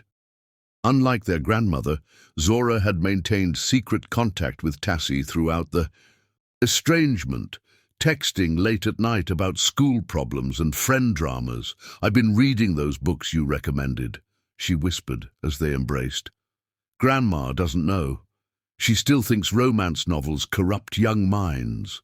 Malik appeared. Next, his athletic frame filling the hallway. At 17, he balanced precariously between boyhood and manhood, responsibility and rebellion. The family's separation had hit him hardest. As the only male in a household of women, he'd been thrust into a protector role after Tassie left. His grades had suffered as he picked up extra work to help with expenses.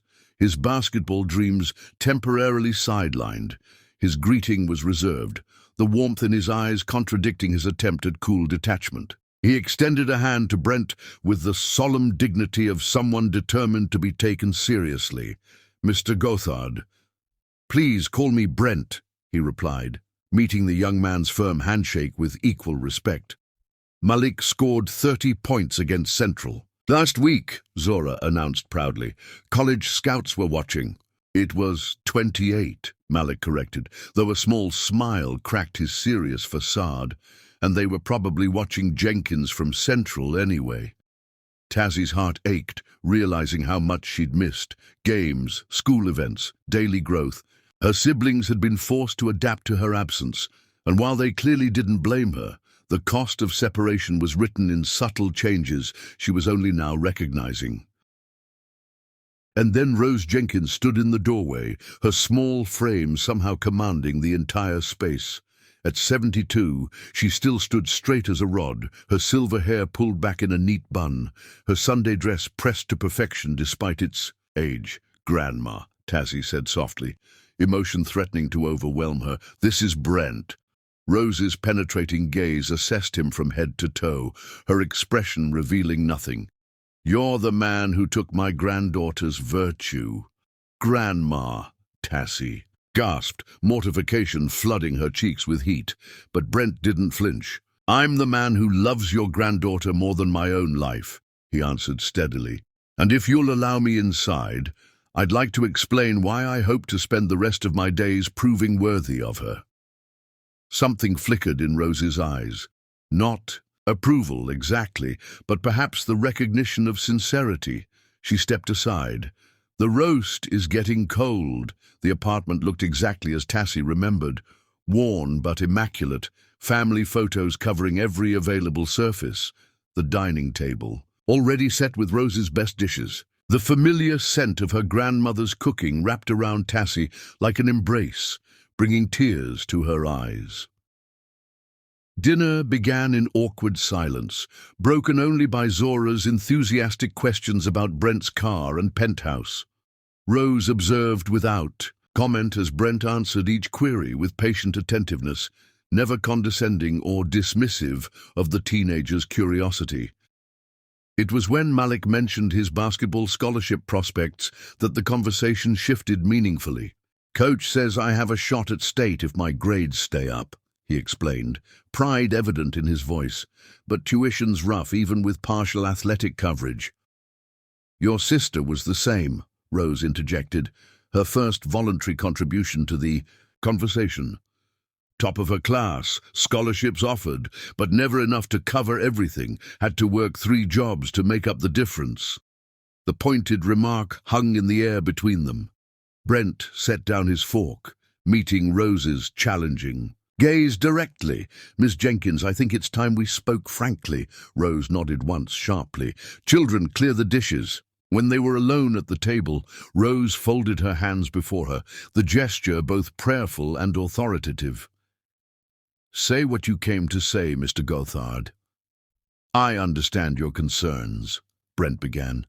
"You look at me and see everything that could hurt Tassie, wealth that might corrupt, privilege that might blind me to her worth, power that might be used selfishly." "You seem to understand me quite well," Rose observed dryly, "because Tassie has told me about you, about your strength, your wisdom, your unwavering principles." Brent leaned forward earnestly. "She loves you deeply. Your disapproval has been The only shadow on her happiness these past weeks. Rose's expression softened marginally. A grandmother wants security for her granddaughter, not just financial security, though heaven knows we've had little enough of that, but emotional security. The knowledge that she is valued for herself, not for what she can provide. I knew Tassie for weeks before I learned her last name. Brent replied, I fell in love with her before I knew where she lived or how she grew up or what she did for a living. I fell in love with her kindness, her resilience, her way of finding beauty in places most people overlook. Tassie reached for his hand beneath the table, overwhelmed by the passion in his voice. Did you seduce her? Rose asked bluntly, the question that had clearly been weighing on her mind. Grandma, Tassie protested, but Brent squeezed her hand reassuringly. No, Miss Jenkins, what happened between us was mutual, born of genuine feeling. I have never treated your granddaughter with anything less than the utmost respect, and I never will. Yet you didn't come to me first, as a man of honor would. That was my failing, Brent acknowledged. I should have considered the values she was raised with more carefully. For that, I sincerely apologize. His humility seemed to catch Rose off guard. She studied him for a long moment before turning to Tassie. And you, girl, are you certain of this man? With all my heart, Tassie answered without hesitation. He's shown me who he truly is, Grandma. Not the public figure, not the wealthy businessman, but the man beneath all that. The man who listens when I speak, who values my dreams as his own, who sees me completely. Rose's weathered hand reached across the table to cover their joined ones. Your mother always said you had an old soul, too wise for your years. Her eyes glistened with unshed tears. She would have wanted your happiness above all else. The mention of her mother broke something open inside Tassie. I still have her necklace, she whispered. I want to wear it at our wedding. As she would have wanted, Rose agreed, the first clear sign of her blessing. Brent cleared his throat, emotion evident in his voice.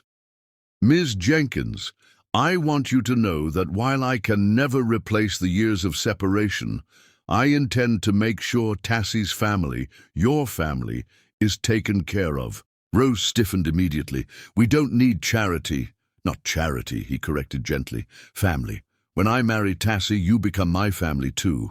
Her siblings' education, this building's elevator that never seems to work, the medical care you've been postponing, he nodded toward her arthritic hands. These aren't charity. They're the responsibilities of family. The proud woman seemed to wage an internal battle before finally nodding once. My Tassie deserves a man who understands responsibility. She deserves everything, Brent agreed, including her grandmother. At her wedding, Rose's expression softened slightly, but decades of hardship had taught her caution.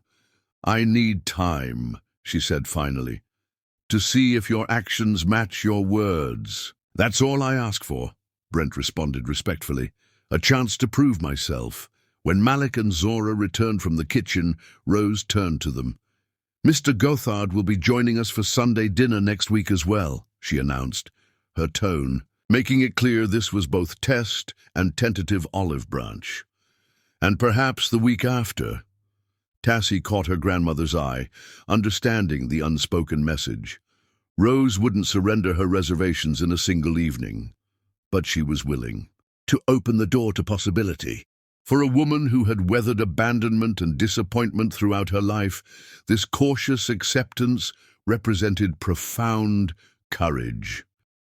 Thank you, Tassie whispered, as she helped her grandmother serve dessert.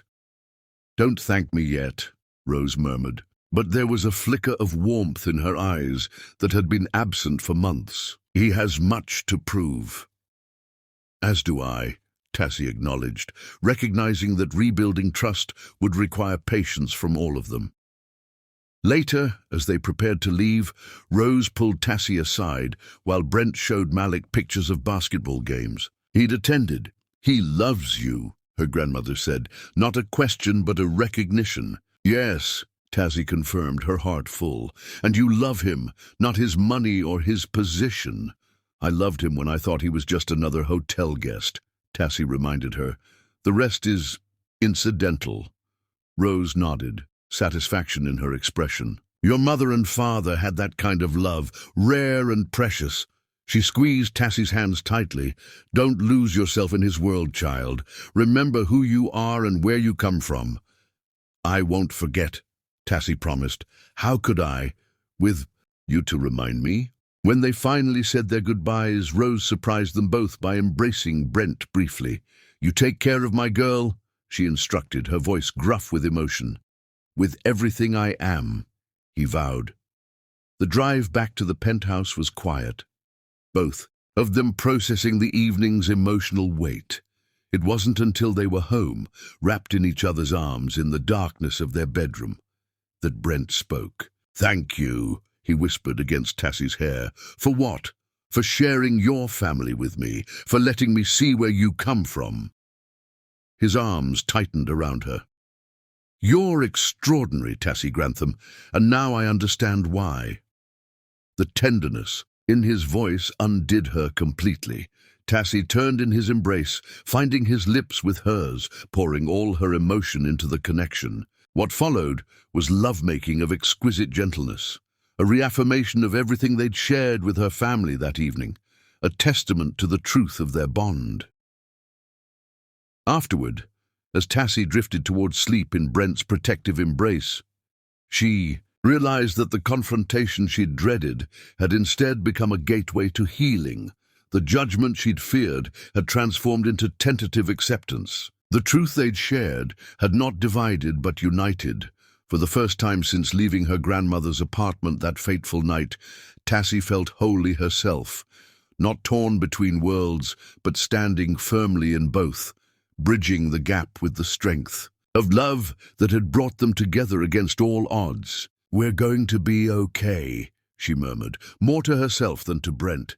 His answering kiss on her shoulder held all the promise of the future they would build together, a future that now included not just the two of them, but the family that had forged her into the woman he loved. Chapter 9. Healing Wounds. 6 weeks before their wedding, Tassie stood in what would soon become her bookstore cafe, sunlight streaming through newly installed windows onto polished hardwood floors. After much deliberation, she had accepted Brent's offer to fund her dream, though with conditions that preserved her independence, a proper business plan, reasonable repayment terms, and complete creative control. "What do you think?" Brent asked, watching her expression as she took in the transformation from empty storefront to nearly completed space. "It's perfect," she whispered, emotion catching in her throat. Signs of her vision were everywhere, reading nooks tucked between bookshelves, a curved counter for the cafe, walls painted in warm, welcoming colors. The location itself had been a compromise, not in Brent's affluent downtown district nor in her old neighborhood, but in a transitional area where both worlds might comfortably intersect. A bridge, like their relationship. "There's something else," Brent said, gesturing toward a plaque beside the entrance.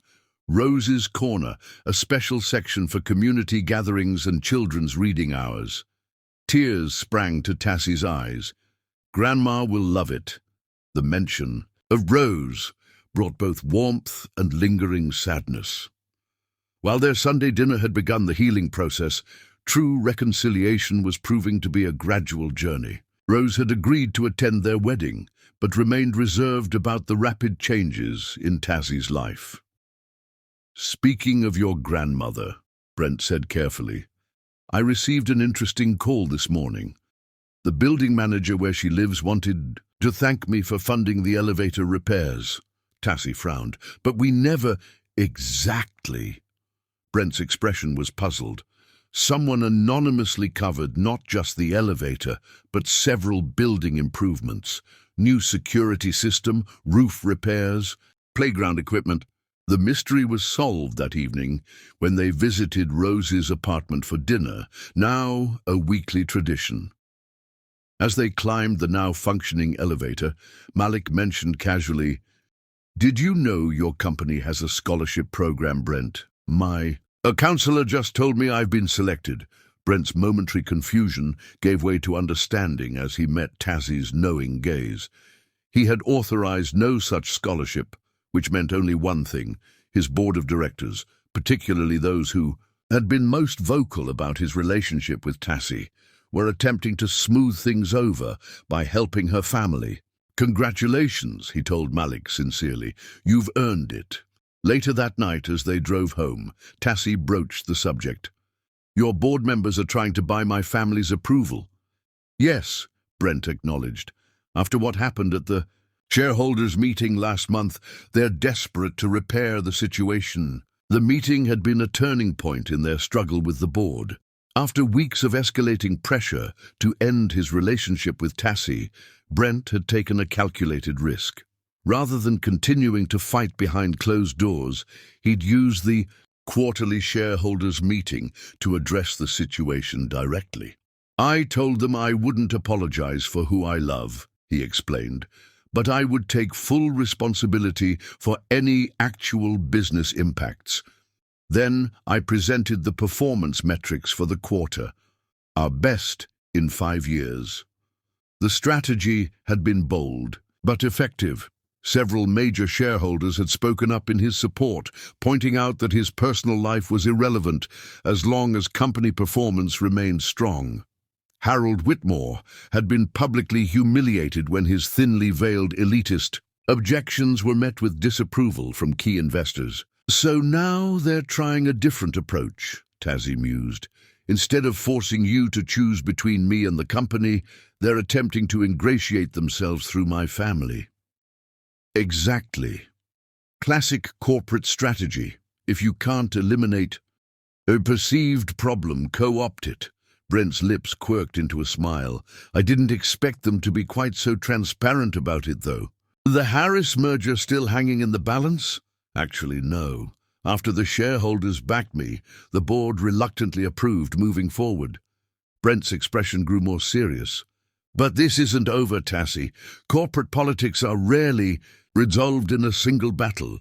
They've just changed tactics." Her experience these past months, observing board meetings, reading financial reports over Brent's shoulder, discussing business ethics during their evening conversations, had given her insights into a world previously hidden from her.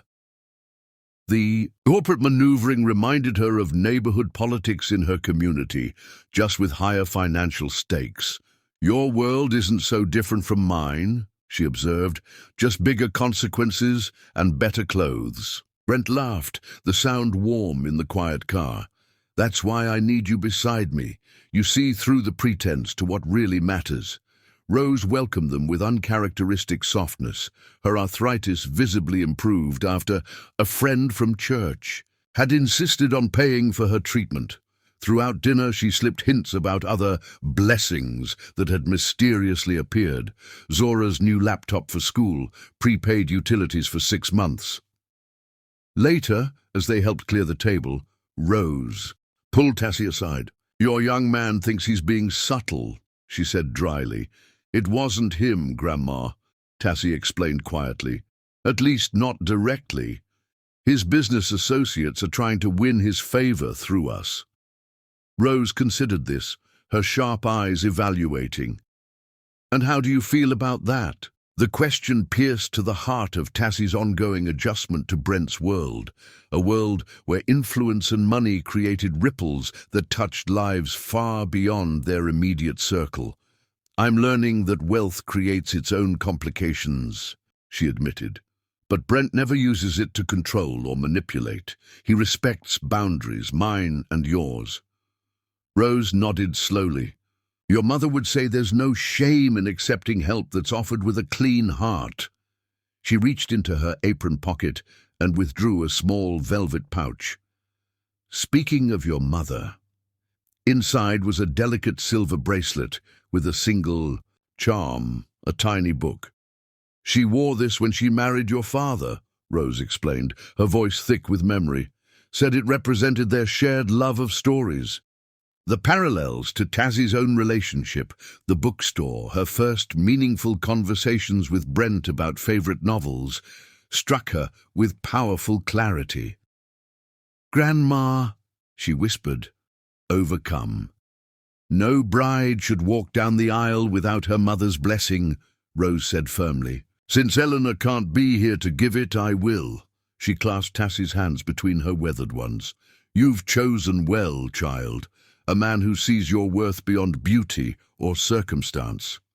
The blessing Tassie had longed for washed over her like a cleansing rain, healing wounds that had festered since that painful night of separation. As Rose fastened the bracelet around her wrist, Tassie felt her mother's presence more strongly than she had in years.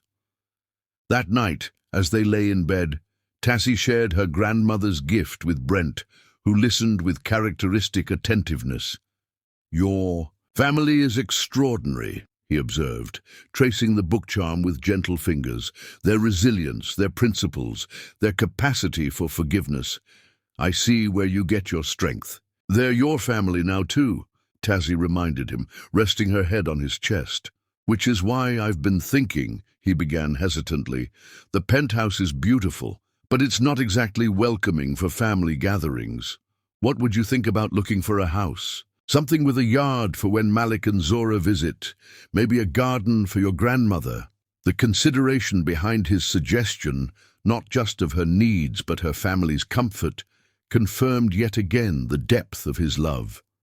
As they discussed possibilities, Tassie realized that the final wounds from her family's judgment were closing, replaced by a new understanding of love's capacity to transcend circumstances and heal even the deepest hurts.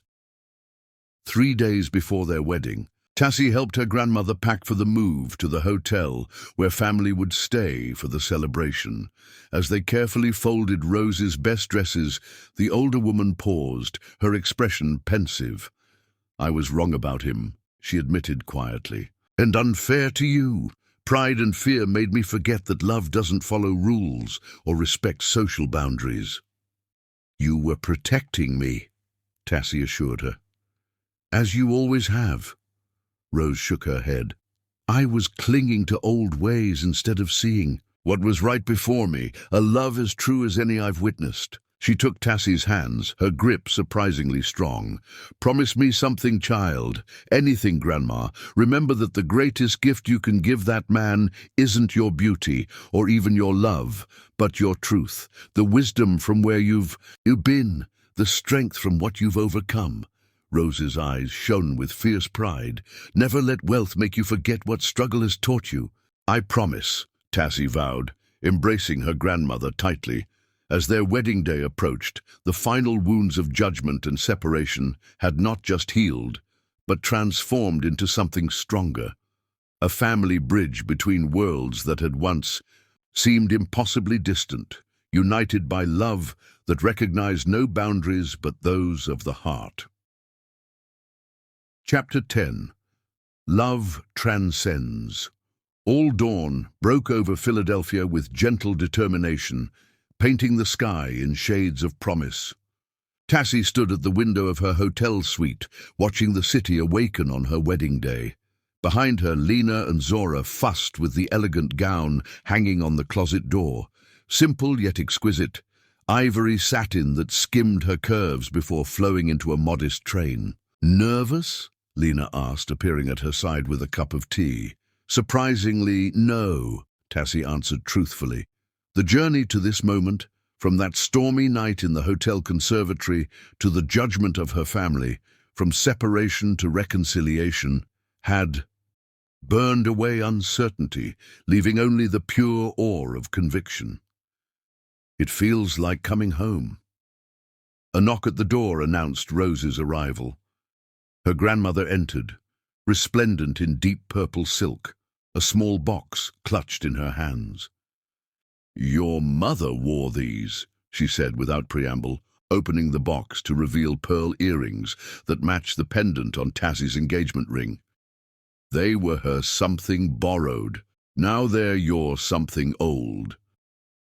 As Rose fastened the earrings, Her arthritis-gnarled fingers moving with surprising dexterity, Tassie glimpsed tears in the older woman's eyes.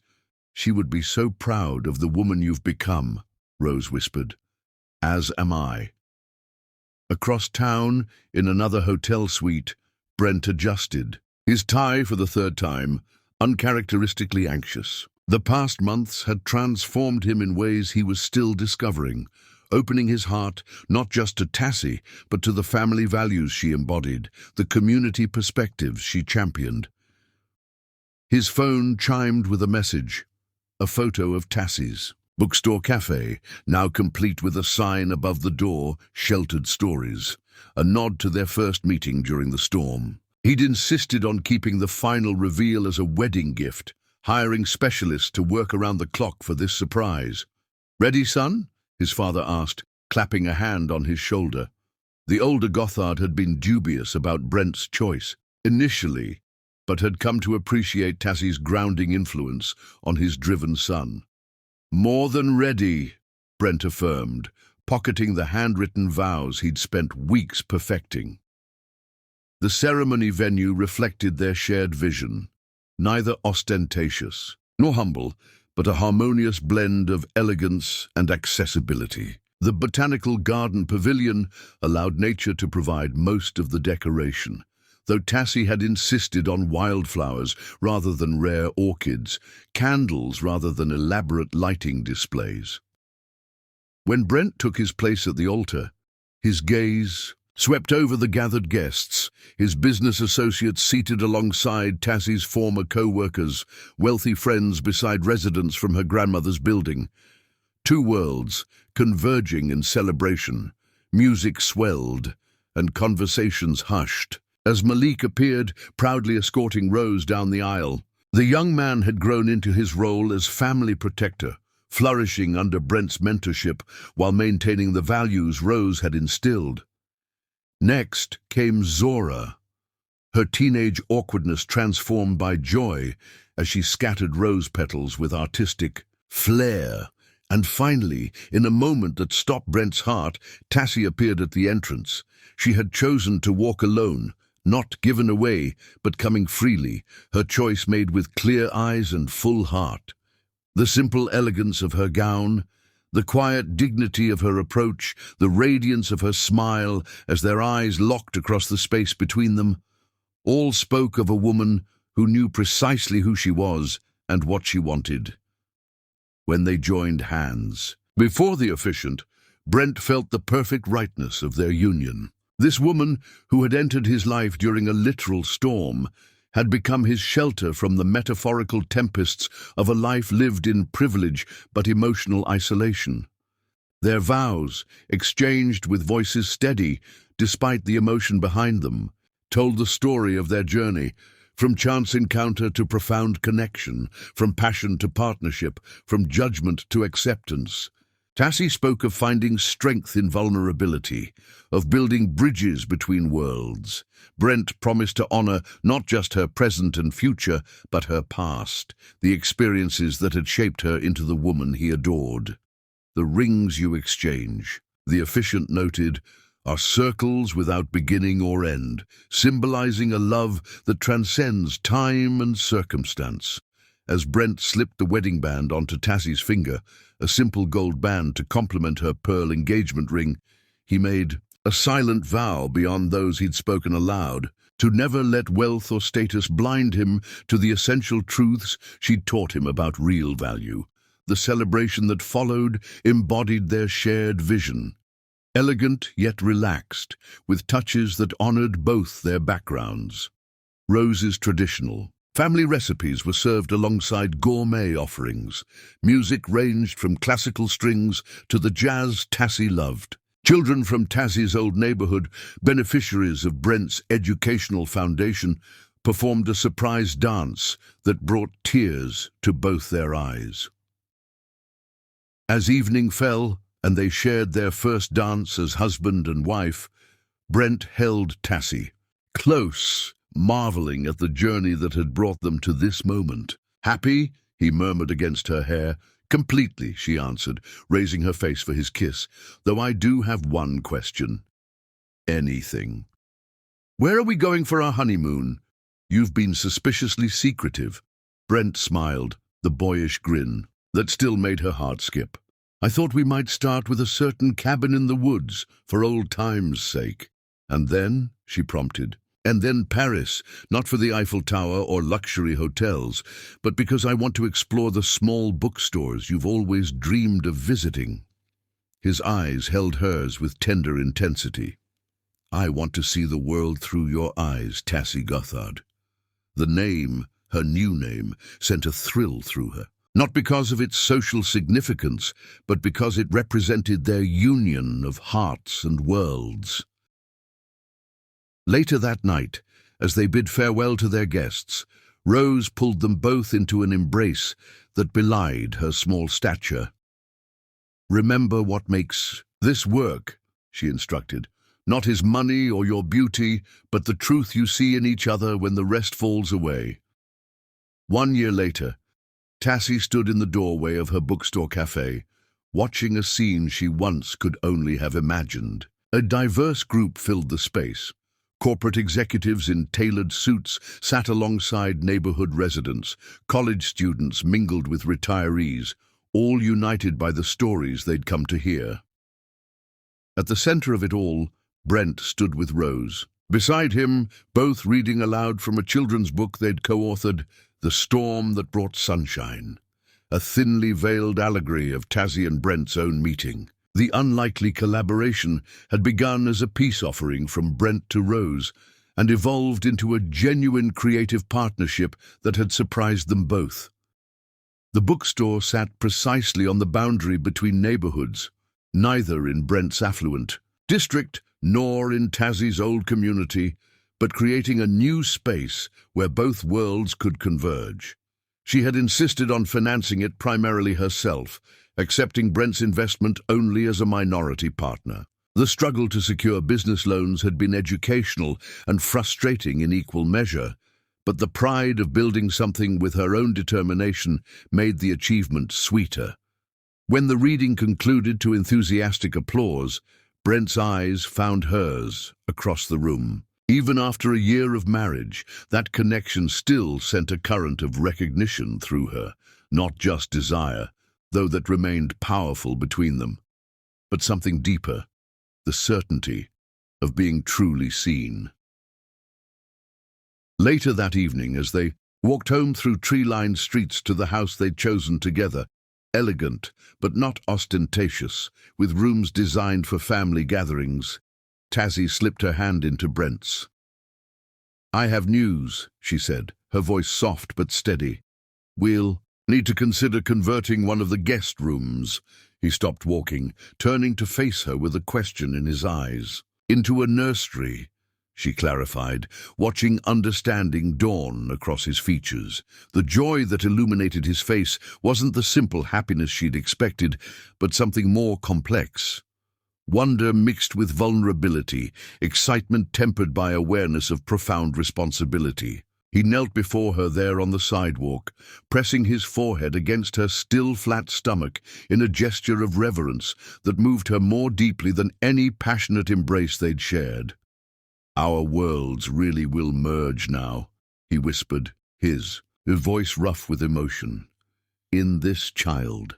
The observation struck her with its profound truth. Their baby would inherit aspects of both their experiences, privilege and struggle, power and resilience, opportunity and wisdom.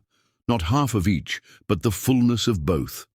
From that first storm-tossed meeting to this moment of quiet joy, their path had been neither straight nor easy. Family judgment, social pressure, the challenges of bridging vastly different worlds, all had tested the foundation of their connection. Yet through it all, one truth had remained constant.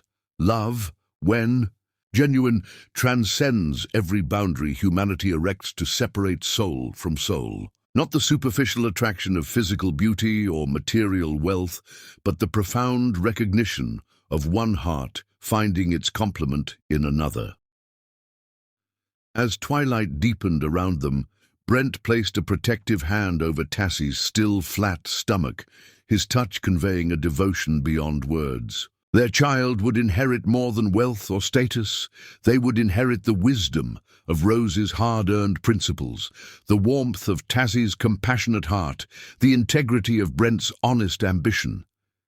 They would inherit the story of a love that began in a storm and grew strong enough to weather any tempest, a love that had proven beyond any doubt that true connection transcends all. "I love you," Brent whispered against Tassie's lips as stars began appearing in the darkening sky.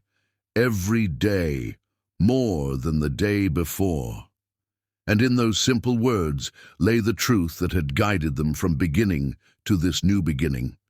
That love in its purest form recognizes no limitations of circumstance or background. It simply sees, and in seeing, transforms both the lover and the beloved into their fullest, truest selves.